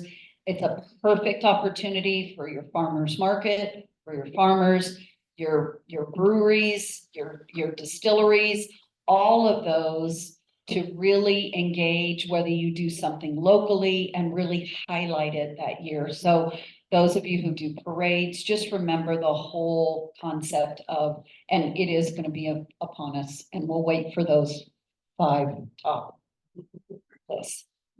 Thank you so much to everybody that presented on behalf of your region. Again, we really want to be inclusive and wide-ranging here in Western Colorado because we're so proud of this area. So thank you all so much. And just so everybody knows, Katie did put in the chat, Eastern Plains is considering coordinating a day of open houses for ranches and farms. Thank you all so much. Now we have back with us again, who has presented before, but I'm always pleased to have, it says Tom Wolf, but it's really Tim Wolf. But we'll call you Tom today. There you go. The director of our Colorado Tourism Office, and also Jill Corbin, who's deputy director of the Destination Stewardship Program. You know, I continue to reach out. Tom and I both continue to ask those of you in your community to send us people on the tourism committee, because tourism just spans so many different subcommittees that we have here in Colorado, including public lands, water, natural resources. So please, again, this destination stewardship program encompasses a lot of that, and it's broken down. So I'm going to let Jill and Tom / Tim take over. Well, thank you so much. It's great to be here. And I hope you read all of the novels that I've written, right? Tom Wolfe is an author, so I'll make sure that I can somehow get some royalties or something out of it. So it's great to be here, great to see many familiar faces, and I appreciate all that you guys do. My name is Tim Wolf, I'm the director of the Colorado Tourism Office, and we got a few things to cover today, and usually when they give you these things, there we go. So want to just start off with what our vision and our approach is. And essentially, we empower the tourism industry to inspire the world to explore Colorado respectfully and responsibly. And when I say empower, I mean, and I use the analogy like a super high-end car dealership where Denver may be Lincoln and the Eastern Plains might be a different type of brand of car and so forth. So we know that Colorado is just like the most amazing dealership there is in the country. We have so much to offer, but those brands around the state, they're on our show floor. And as they have funding, that allows them to move and be in the front of the show floor. But if they don't have funding, and that's okay too, we will represent all parts of the state. And we do that through a number of different ways. We have these three pillars: economic vitality, stewardship, and industry leadership. The economic vitality, everybody understands. It's like drive high value guests to areas of need during need periods. But the stewardship part is really important. Jill's going to talk about that, but that's balancing the quality of life with the visitor experience, because every city or area of the state's in a different part of a life cycle of tourism. Okay, Vail is a very mature life cycle. Things in the Eastern Plains may be, or in other regions of Colorado or Craig, are in very early stages of the life cycle of tourism. So that's where Destination Steward comes in, is really balancing those things out, and Joe's going to touch on that. And then industry leadership. What we mean by that is we do a lot of studies. We want to make sure you guys have the data to support and make the best decisions possible for our residents. And we all want that. And so we have a number of amount of data that you guys have access to. When we collect it, it's your information. So that's where the leadership part is. And I'm going to be sharing with you some of our cases and trends. We're going to talk very little about 250, 150 because you just have Katie present there. I'm going to talk about the 03 PACE and the Longwood study. I'm going to touch briefly on international travel, why that's important. Then Jill's going to talk about destination stewardship. And then I'm going to follow up with a couple of CTO opportunities that we can get involved with and some new initiatives. So you already heard about that, but the question is, can you pronounce these words? Yeah, so it's pretty difficult, but Jason at History Colorado has been helping me out. So it's like, if you break it down, semi-quincentennial, it's like if you just remember the semi part, or the sesquicentennial, or the semi-quincentennial. You break it like that, it's a little bit easier to do. So that's the only exercise I'm going to cover. I think she's already covered these things. As she mentioned, I am working with My Colorado. The governor has issued like a WIG for the departments on what they're going to be doing with the 250, 150 commission. So they're, all of the agencies in the state are meeting with the commission on their plans and actions. And there's just been some creative things from license plates to all kinds of stuff. But there's these big events, but things that you're already doing that you may be able to rebrand so that we can actually project it out. One of my roles on the commission is the PR, advertising, and the finance. So those are the three areas that I'm working on. And for the PR, we want to align whatever you guys come up with in your communities in this regard, so that we can elevate it through our PR campaigns through the state as well. So we can really get a maximum impact with our partners, with our partnership and our PR teams. So no idea is too small. If you have a groundbreaking, or you're almost doing a groundbreaking, or you have something or whatever, you may be able to apply for a grant. There's also national historic grants available for this through the 250 side of it. So we're going to make sure that we try to get that information out there for you guys. So there's some of those other things. And I'm sure she probably already shared this with you as well. And then, how to get involved. We are working on sponsorships. So right now, we're talking to a lot of big corporations around the state. How those partnerships are, bless you. How those state partnerships are is like the passport program. We might have a major sponsor that's gonna help build it out, but there'll be a sponsor for that side of it. So things that the communities might want to do, whether it's general or if they want to sponsor something in your community, the commission can help illustrate that, and we can try to make sure that we get maximum PR advertising and whatever we can as an opportunity to do that. All right, so now we're gonna move into the accommodation space, what's going on in and around the state. And so this report right here is from 2023. This is the Hotel Star report. And this is just hotels. And what happens is hotels turn in their numbers to this company, and then the hotels can see how they're doing against their comp set. So it's a great tool because I manage hotels, and as long as I pick 4 other hotels that are not in the same brand, I can see how my occupancy is doing, how my rate's doing, how my revenue is doing compared to that comp set that I choose. So I run one for the entire state, all right? And so on the far right-hand top corner, it says census and sample size. That tells you how many rooms in hotels. So you can see it's not a small sample size, right? It's huge, all right? So this is hotels across the entire state. So what I typically look at, and to me, one of the most important numbers is the occupancy number. And why is that?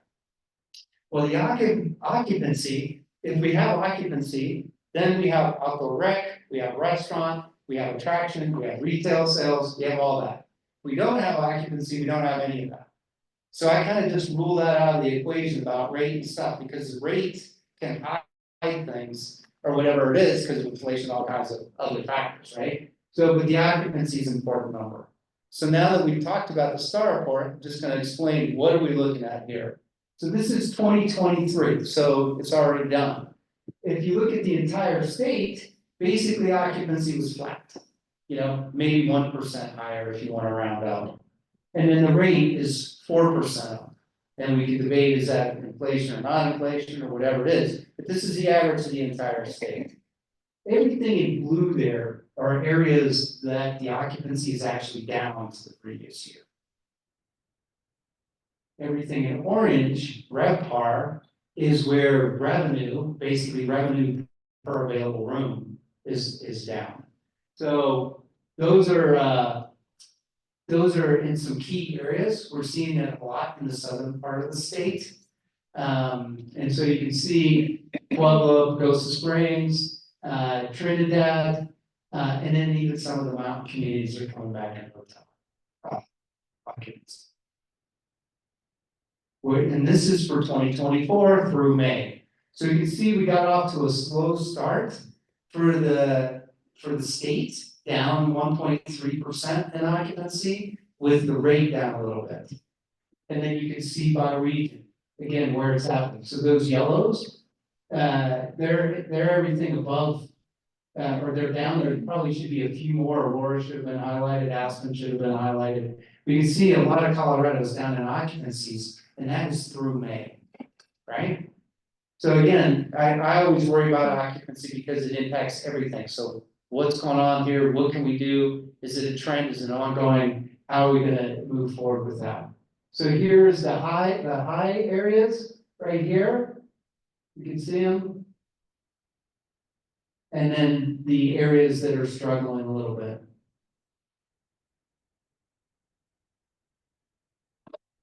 So as we know, it's not just hotels, it's also short-term rentals. So we have 2 ways that we look at short-term rentals statewide. We look at what we call direct source, and we look at scraped.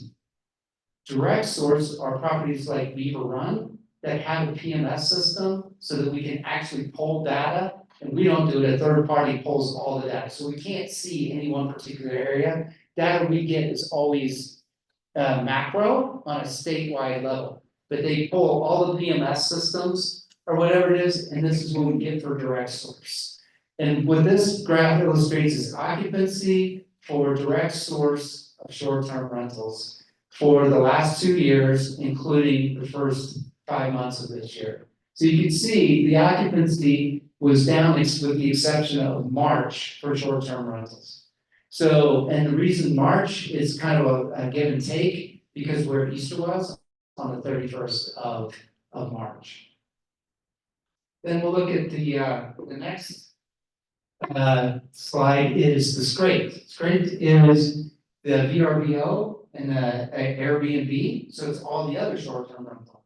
So those occupancies are also down for the state, the entire state. And again, we don't have specific regions, but we are starting to gather short-term rental data in terms of how many units and some other things. Once we have this gathered the right way, we'll start sharing that so you can see how many units are in particular areas. The concentration, I can tell you anecdotally, is Steamboat and Breckenridge is the highest amount of short-term rentals. So it's really carrying the state with another supporting communities besides that.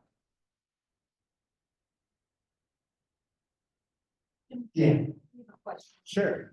And it's not online, it's just for me. I just was wondering, with the recent policies that are coming out on short-term rentals, ADUs, how do you expect those numbers to kind of change throughout the next couple of years? Well, that's a great question. That's $1 million question. You know, we want to make sure that we're providing you the data to make the best decisions that you can make. So we can't forecast what the change in behavior would be with the past piece of legislation that was out there. But I can tell you there would be a dramatic change in behavior, all right? And so the question is, when legislation is presented, is the forecast correct with the change of behavior calculated in those? And again, that's where we can be a resource to try to make the best decisions that we can for short-term rent. You know, I can tell you what my opinion would be and what I would expect some buyers or owners of these things to do, but what I'll tell you is Breckenridge was built on short-term rental in the 80s before Airbnb and Vrbo was ever a thing, right? And so, to me, to somebody that's in Beaver Run, if I was an owner, I would see that as changing the game midstream after we essentially built the town there. If I was an owner with that short-term, so we invented short-term rental before it was ever a thing, right? So we have to keep that in mind. And the other thing is Colorado is so diverse, I just don't think one size ever fits all, because I think it's dramatically different everywhere. So. Thank you. So the direct source, we also can look at the forecast. So the forecast actually gets out of the gate slow. And then as you can see, there's not much on the books out until October because we're still early in the booking cycle. But essentially what this tells me is 2024 is not going to be the best year for occupancy across the state. So 23 and 24 are down in occupancy. Probably not telling you something that you don't already know. But the question is this going to continue going down, or is it stabilizing, or what's going on with that, right? And that's where we have to, you know, tourism, it can be short term, but it's also long term. If you don't continue to put your name out there, then they're not going to know that you're there. And how many have seen the commercials for other places? I'm sure you've seen them, from San Diego to Alaska to Nebraska, because it's not for everybody, right? They're out there. So, and they're out there coming after us. And what to me is amazing is even seeing Iowa and some of these other things, we have 6 million people in the state of Colorado, and now they're using their marketing funds to market us. Why would it, you know, maybe some people would want to go to Iowa, but, you know, we're living in a beautiful state. I'm not even sure how they're figuring out how that's going to be effective. What we do is pretty targeted. Here's the scraped forecast right here. Same kind of thing down in the first part of the summer. Looking a little better in August than the rest of the year, but it's still growth over nothing is not a lot of growth. So we're still earlier in this.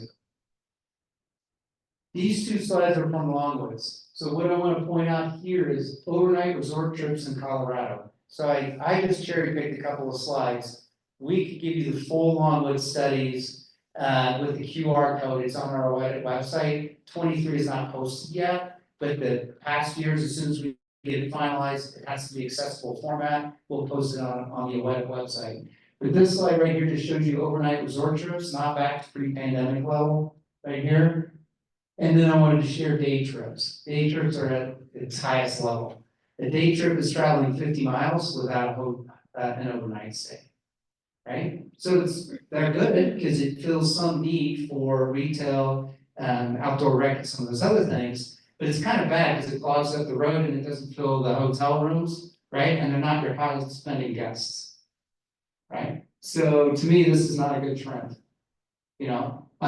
So those are things that we're watching, that we're still trying to recover.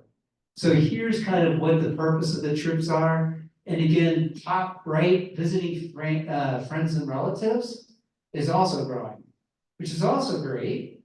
They're visiting their family, relatives, and friends, but it may not be in the hotel, it may be in their house, could be because of inflation or whatever it is. But that number has gone up a little bit to us, and we're watching that number as well as we continue our traditional campaigns.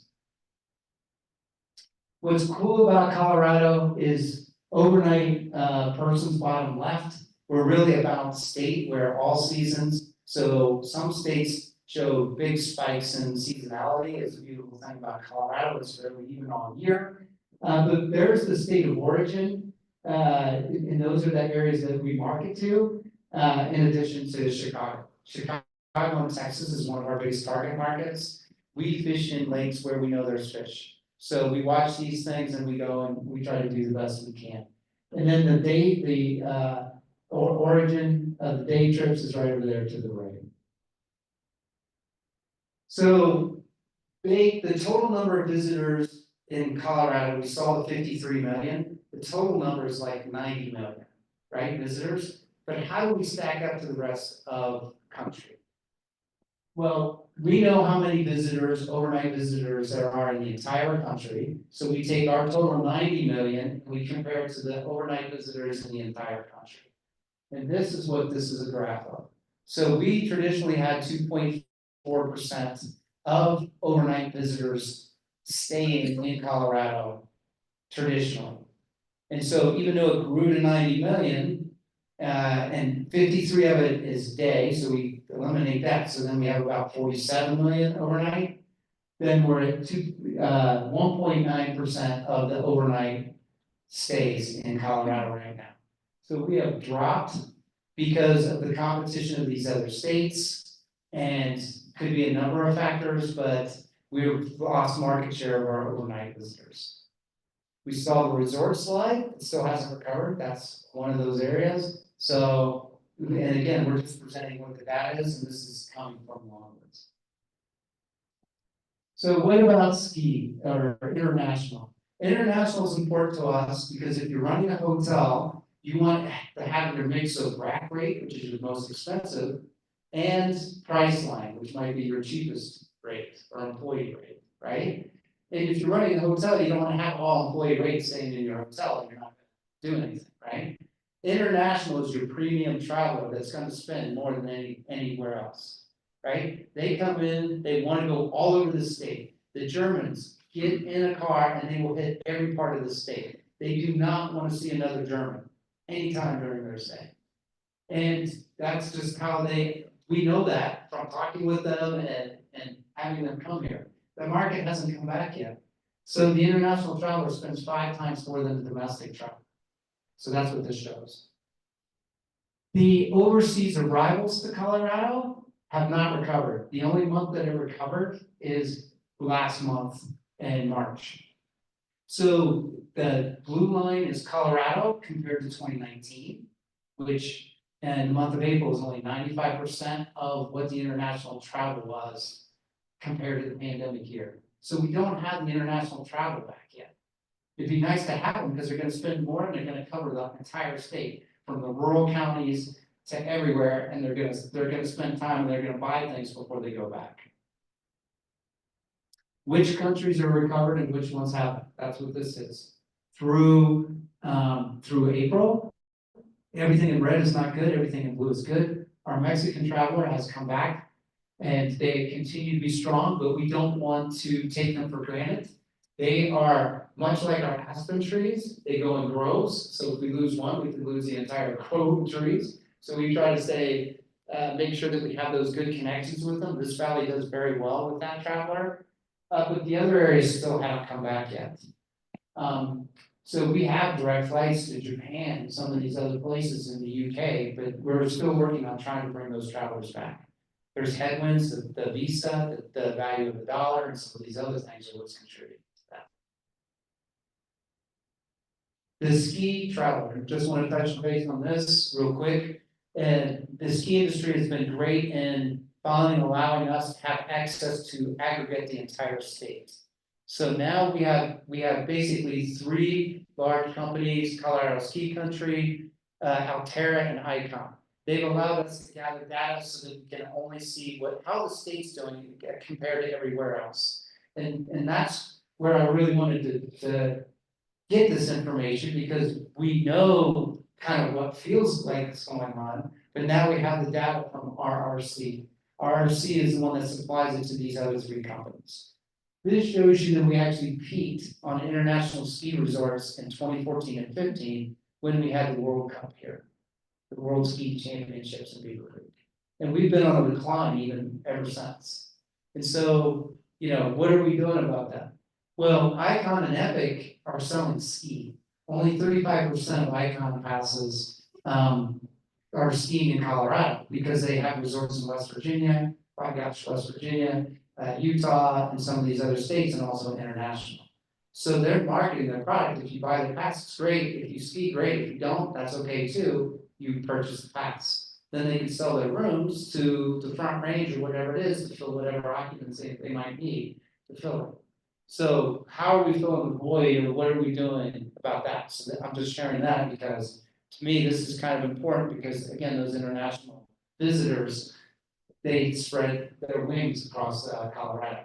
Here's by country, so you can see which country. And again, Mexico stays today, but we still have some other countries that are still coming back. And then these are the latest ski results, and many of you kind of already saw this. So it's not exactly the rosiest of pictures. We're going to talk about what's going on and how we can counteract that, but I wanted to make sure Jill has a chance to go through the stewardship, and we'll go there. Again, we want to just present you with the data so that, again, we understand what's going on. But they, well, it's this and that. It's like, it's complicated in Colorado. So now we'll have Jill. Great, thanks, Tim. So hi, everyone. Thank you so much for having us back again today. I'm happy to talk about destination stewardship. I believe I presented a lot of this information or kind of kicked off our stewardship strategic planning process at your annual meeting last year in Pagosa. But that was virtual. So hopefully I can give you all an update about where we are right now. But just as a refresher, the CTO's Destination Stewardship Department, and we were the first state tourism office in the US to establish a dedicated destination stewardship department. These are our 3 main goals, or our guiding principles that we're working towards: to protect the integrity of Colorado's natural and cultural resources, to advance inclusiveness and pursue ways that Colorado can give a welcoming experience to all travelers, and to foster a regenerative and community-focused approach to tourism. So this is what we're working on within the CTO and with many of you around the state partnering in the work that you're doing in your community. So a bit about our kind of marquee project at this point, which is our Destination Stewardship Strategic Plan. We are building out, we are in the very, very final stages, excited to announce that we will be launching all 9 of these plans with a glossary of terms. I don't ever give an exact date. I don't want to be held to that, but we will be releasing these all to the public within the next 2 months. So we're very excited to have that because it has been a 12-month process. And so really what we're looking to establish with this work is a way that we can determine what the future looks like for Colorado tourism and for many of our communities around the state when we think about where they are now and where we hope them all to be in the future. So this is a 10-year plan. We have one statewide plan that'll include a glossary of terms and then 8 regional plans. If you're not familiar with our travel regions, we established 8 travel regions around the state about 5 years ago in a way to inspire visitors who came to Colorado to get out and explore those off-beaten paths and to go pursue experiences in the Great West or to go check out what's going on in the mountains and mesas region. So they're pretty big, but we knew we wanted to have a statewide plan and then break it down a little bit more granularly with the regional plans. And so we've been doing a lot around the state throughout this initiative with coalition building, connecting with many partners to understand where you're at, to hear your feedback and your perspectives and listen to your challenges and also your potential solutions that you have around within your communities facing many of the different challenges that you all encounter. And really working towards alignment. That's a big key part of this work because as you all know, stewardship is a tried and true ethos in the state of Colorado. Many people, especially in the outdoor recreation world, have been wearing this hat for decades.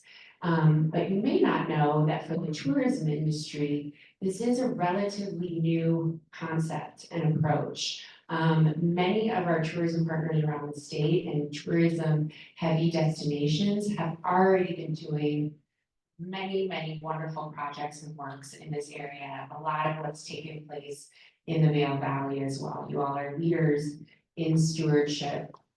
So we knew that the CTO needed to come on board and help support our partners around the state who are already leading the way, and then also provide some resources and guidance and strategies for our partners who might not be on this path yet and thinking about stewardship, because as Tim mentioned, we look at destinations around the state, all the widely varied destinations around the state, sort of on a tourism spectrum, whether you're an early stage destination, a mature destination, it's all on this tourism life cycle.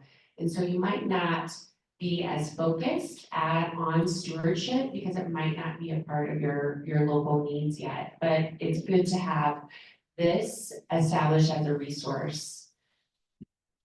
And then this is just kind of the nuts and bolts of what this initiative looks like. We started in June of last year with extensive stakeholder outreach. We moved into a lot of investigation and listening. We were connecting with, right now we've connected with over 2,000 partners around the state, whether that was through in-person workshops, one-on-one interviews, webinars, surveys. We've done a lot to try to understand what is going on in your areas, all 64 counties of the state, to hear what problems you're having, challenges you're facing, and what solutions you're also putting in place and what you're working on and what you've learned, so we can potentially take that, incorporate it into either the statewide plan or the regional plan to help others learn and understand what they can do within their own communities as well. Then we rolled out the statewide stewardship framework around December. We had an extensive feedback process for that to get all of your perspectives and input on how we were doing with that. And then we moved into the regional planning this kind of late winter, early spring. And as I mentioned, we're right at the end of the final stages and we're getting ready to, we're kind of combing through every word, every sentence, which within all of the plans. And if you haven't had a chance to look at any of the drafts, you'll know they're pretty extensive. Because again, there's a lot of different things happening across the state. And one of the goals was to really have, especially the statewide plan, to be as comprehensive as we possibly could make it, because we knew we needed to be very reflective of what we had heard from all of you throughout that listening investigative process. And so just by that, it's a very large plan. It's coming in at about 100 pages plus, and then each of the regional plans are about 30 pages as well. So we have a lot of words to review still and get through. But this is just kind of a general overview of what that statewide plans framework looks like. We've drafted a vision statement for destination stewardship for the state of Colorado.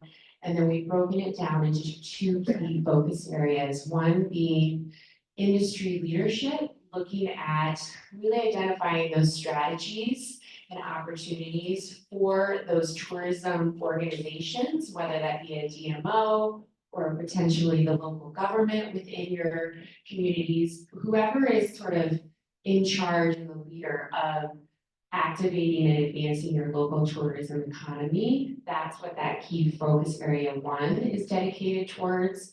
And then the key focus area 2 is on this understanding around alignment.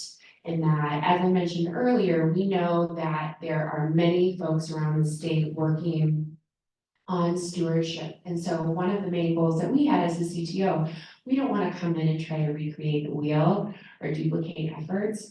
We want to show and demonstrate how the tourism industry can step up and also put on that stewardship hat, and what we can do to sit at the table along with all the other stewardship experts and those working to move through these challenges and opportunities. How can the tourism industry support solutions and move the needle in a positive direction? So yeah, we've landed on about, I think that's reduced now, because we're kind of trying to reduce the number of strategies still, because we know it's a lot, but we're sitting at about 120 strategies right now. And this is again kind of how the two key focus areas are a bit more disseminated. The key focus area 1, that's really focused on providing strategies and support for our DMOs, our local governments around the state, whomever is charged with that tourism leadership within the local communities. We've identified that there's some foundational stewardship strategies that everyone needs to incorporate. Maybe stop before. We like to think of stewardship as a journey. So before you really start on that destination stewardship journey within your community, take a look at these foundational strategies that we think you should incorporate or look to embrace before you really get going and trying to implement the other specific strategies. But this right here, the dreaming and awareness, the planning and research, and experiencing the destination, that's all part of the traveler buying cycle. So if you think about when you all go to take a vacation, you first start thinking about, oh, I kind of want to go to Alaska. Like, I feel like that would be a really beautiful place. You start dreaming about it, so then that maybe leads to a few Google searches or something like that, where you're starting to do planning and research around that, and then experiencing the destination when you finally get there and what it's like as you move around that destination. And so we are identifying strategies that those DMOs and local tourism leaders can put into place throughout all of those, each of those different parts of the traveler buying cycle. And then right here, the key focus area 2, these are shared tourism resources, because one of the great, I think, strengths of the tourism industry is that we have the opportunity and fortune to work with so many different industry sectors. As Tim mentioned, we've got hotels, restaurants, outdoor rec, we have transportation, we have our main streets around the state. There are so many different resources that we all share that really encompass what that visitor experience is like when they come to Colorado and what people do when they're here in the state. And that's all part of the tourism industry. So as I mentioned, we've really tried hard to conduct extensive outreach to our partners, both to get input to understand how the plans should be produced and created, but then also have some touch points along the way to stop the process and then ask people how we're doing as we're going. So we've had these various feedback points, whether that was on the statewide draft framework, on the full draft of the statewide plan, and on the regional plans as well. So this is just a little bit of some of the feedback that we have heard And we are taking all the feedback we receive really seriously and trying to incorporate those changes as we go. Here's some of the feedback we've heard on the regional plans as well.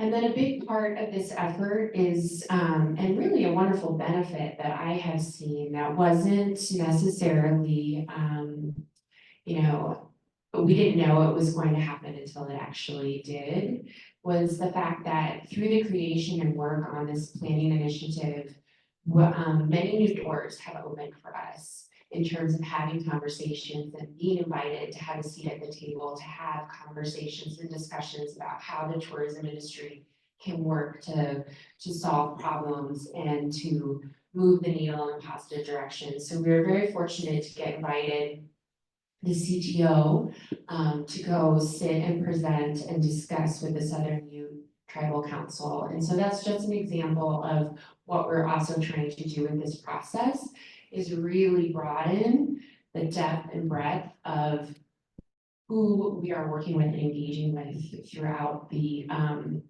throughout this work. And I encourage all of our partners to utilize these plans as sort of a catalyst in your own communities for opening the doors to those conversations. So if there's communities or groups that you know you need to talk to, because working together can make positive change happen, potentially a bit more effectively, I encourage you to use these plans as a resource and potentially a way to open the door for those conversations, because it certainly has happened with the CTO as well. And then some next steps, as I mentioned, public launch, specific date still TBD, but it's coming in the next 2 months, and then we will celebrate. We'll have some celebrations, and we'll ask all of our partners around the state to just take a moment, reflect on their hard work, because this was, as I mentioned, you know, the work and collaboration of over 2,000 different stakeholders and partners around the state. So we want to take a moment to recognize that hard work of all of those partners. And then after this strategic planning process, the real work begins through implementation. That's the big focus of this year, because the last thing we want to avoid is having this beautiful plan and all this work just sit on a shelf. That is not the goal of this work. It's really to put the strategies into action. And so that's going to be a big focus of this year. And then along with sort of what Tim was saying about being that trusted resource and that industry leader for data and research, we're looking at that from a destination stewardship perspective, because we know we need to understand where we are today to be able to communicate out and understand what our baseline is when we think about destination stewardship. And then of course, how do we track success and what are those metrics for tracking success? So that is a big piece of what we'll be working on today. And then I wanted to just touch quickly on some current CTO opportunities. Right now, we have our tourism marketing grant open. Applications close on September 10th. This is our annual grant. It's our largest grant that goes out every year. You can see the maximum request that you can have in your application is up to $50,000. There's a varying level of matches that are required based on your request amount, and then that is who is eligible. But this is really for those partners that have these marketing projects that are ready to go and ready to be put out into the market, and that they can apply for financial support from the CTO to get those implemented. Why don't you take a picture? You'll also have access, I think, to this slide too, right? And just a snapshot of some other opportunities from the CTO. We have our tourism management grant. So I like to say that our management grants fall kind of everything that doesn't fall into our marketing grant opportunity comes into our management grants. And so if you're looking to maybe have that local strategic plan, if you're looking for some assessments, potentially some efforts with some consulting, that's where the tourism management grants come into play. And those applications will open in December. We also have currently open our GovCon scholarships. We've got GovCon taking place September 25th. in Mount Crested Butte this fall. It should be beautiful that time of year, so I encourage you all to join us there. And if it's the first time you've ever joined us at GovCon, you can get a scholarship to attend for free. And then we have our learning labs, which are ctolearninglabs.com. Those are our free online resources, educational materials for anyone to take advantage of at any time. And then we have our two coalitions, our Care for Colorado Coalition, which is free for partners to join. It's really about getting shared stewardship messaging out to visitors and residents. And then our Inclusivity and Travel Coalition as well meets quarterly, and this group really serves as wonderful advisors and guidance for the CTO and our partners when we think of all the work and projects we can do from a DEIA lens. And our destination development work. We've got our Blueprint program that rolls out on an annual basis that includes a destination assessment, community visioning, and workshopping, and then 100 hours of project-based consulting. And then our mentor program as well. If you have sort of a smaller scale of work that you're hoping to accomplish and you think 100 hours of consulting can get you there, those applications will open on September 19th. And that is it.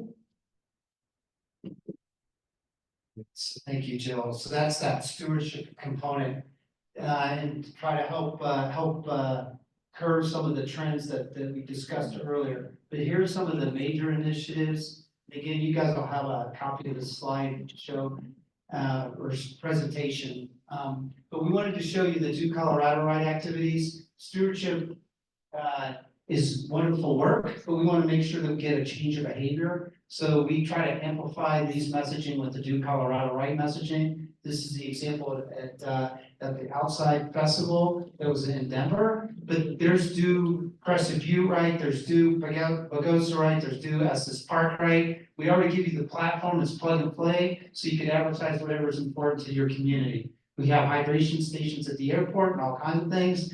These are on the trains. So this is just some of the work that we do across the state to promote some of the best practices. Tourism exchange. When you get this presentation, I encourage you to look at this YouTube video down at the bottom. Anybody that has a fishing company in their community or a rafting company or small business, this is a chance for small business to be on a cloud to promote on real time dynamic pricing of their experience to the international traveler. So this will connect a small rafting guy who's worried about how many life jackets he has or whatever it is the water high or low or whatever.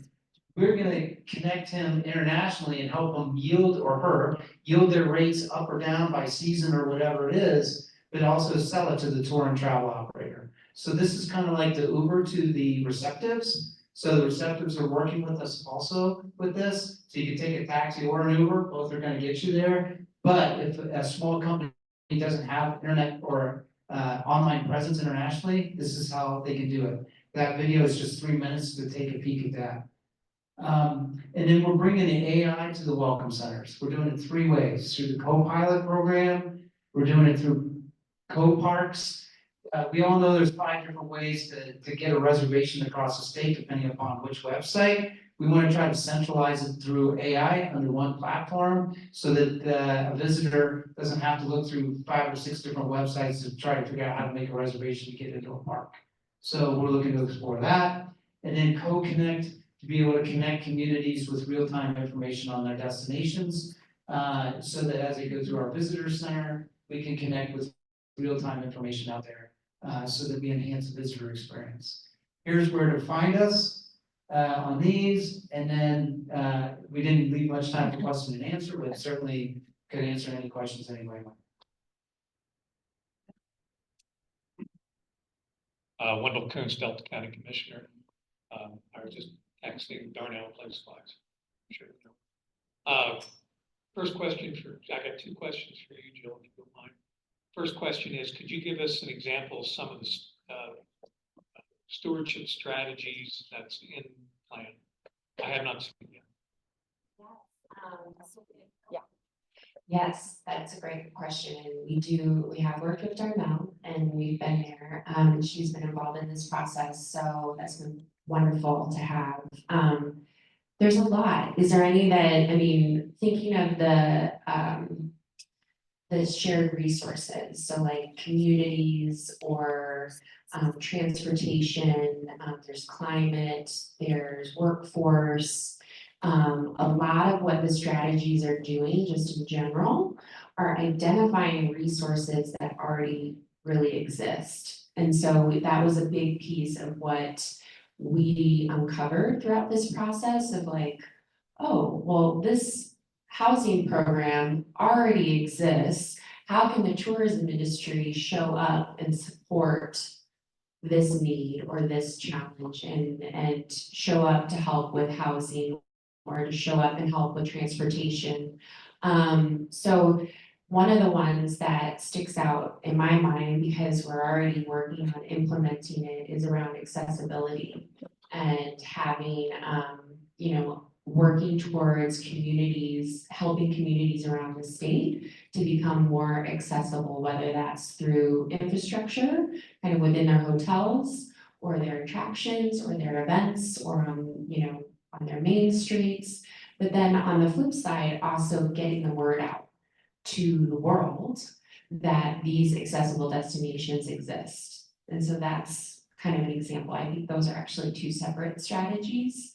But there are organizations and destinations that are already working on this. Colorado Springs has made great strides in this area. They're working with an organization called Wheel the World that comes in and does assessments of your destinations, your hotels, and then also understands how to get in front of that accessible needs traveler, whether that's through the physical space or mental space or whatever it is. There's a lot of different layers to that. So that's just kind of a couple examples. Does that help? That helps. Thank Yeah, there's a lot. you. Yeah, that helps. Thank you. Great. Second question is, could you define the term regenerative tourism? Yes. So it's in the glossary of terms, so that's a good one, because as I mentioned, we thought it would be very important to create a Colorado specific glossary of terms, because work is hard to move and alignment is difficult to happen if there's not a shared understanding of what we're talking about. And so that was a big one of saying, well, what is destination stewardship? What do we even say? And so we're defining it and we have defined it through this process. And so regenerative tourism is one of those words in the glossary of terms.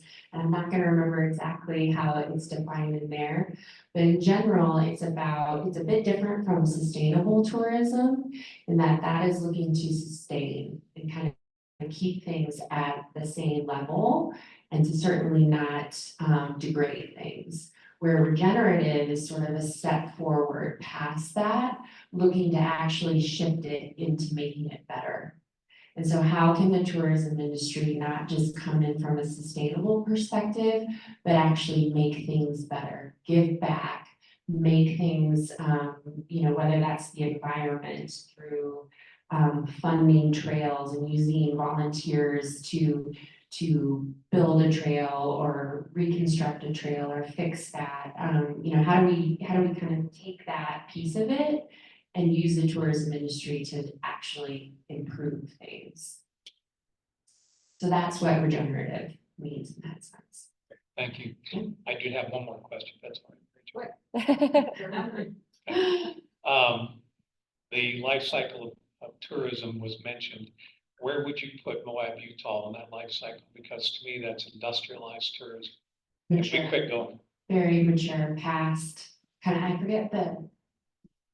Yeah, Moab is kind of an example of maybe there could have been better planning ahead of time to figure out where they want to be, so a stewardship plan. So if you're a small destination, that's kind of an example of, you market it to get people there, you have them there, but are you over capacity or whatever. So it's like, it's a unique, it is in a mature side because they already have the market. They don't need the marketing. So how do they do the stewardship or how do they do that? to try to get the visitor experience so that they're not turned away. Right now, you hear, you get examples of that, even in our welcome centers. We talk about rail cycling, to try that as an example. So when somebody comes in with their mountain bike at Julesburg, they're like, you know what, you can go down to Trinidad, or you can go to other parts of the state and do some great trail biking, have an extra day before you even leave, instead of going from Nebraska all the way to Moab and, get the same kind of experience.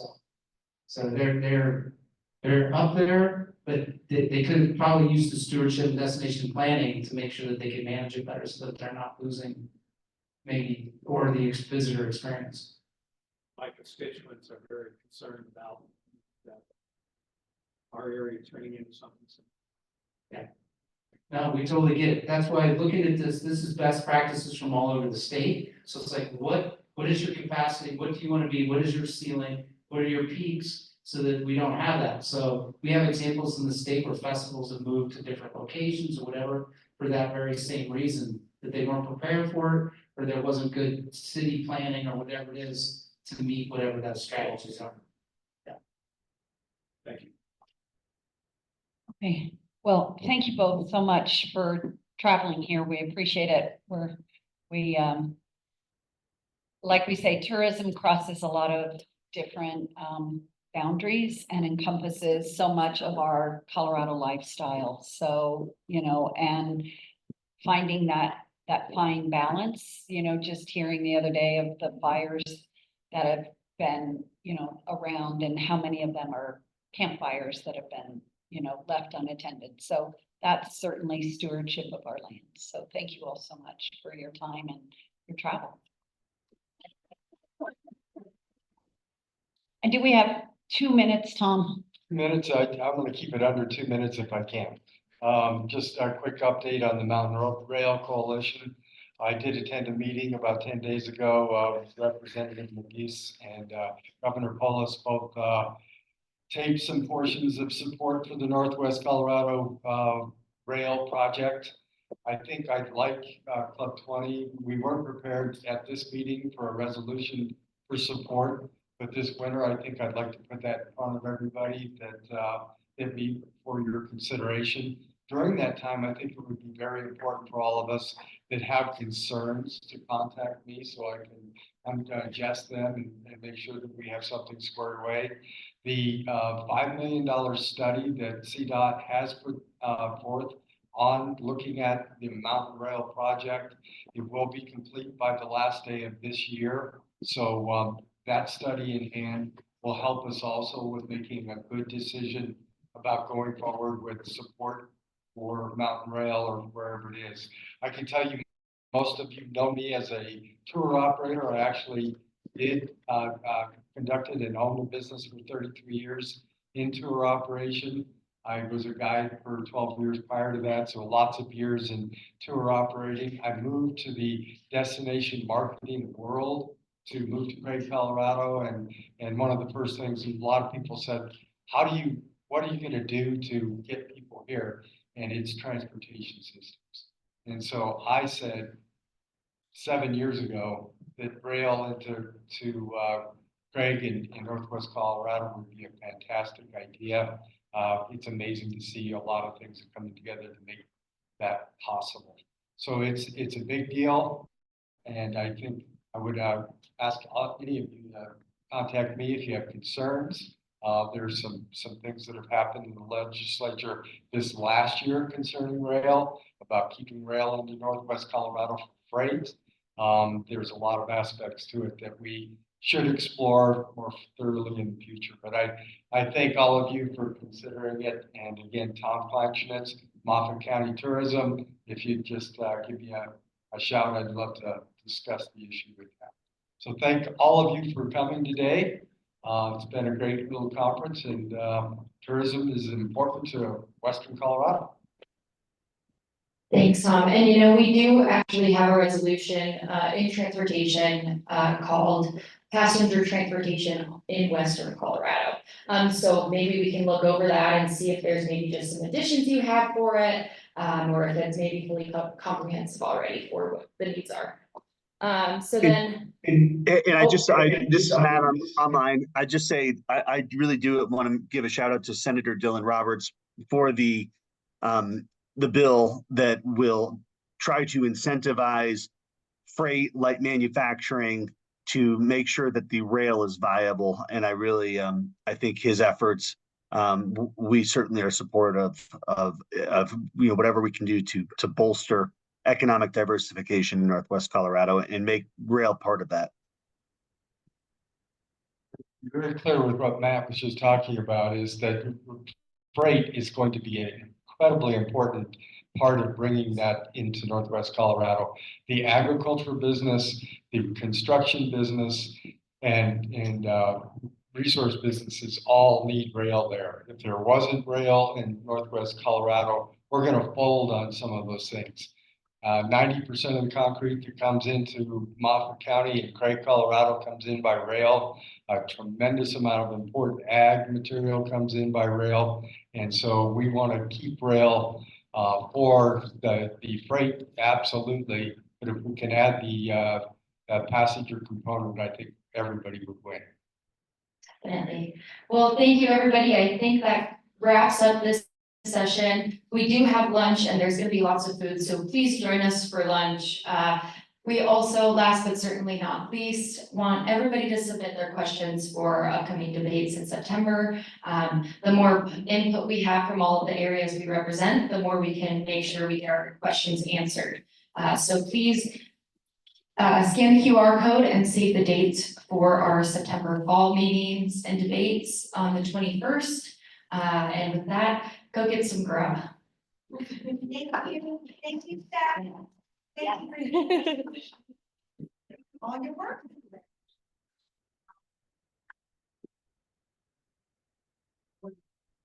And there's not a afternoon session today. There is not.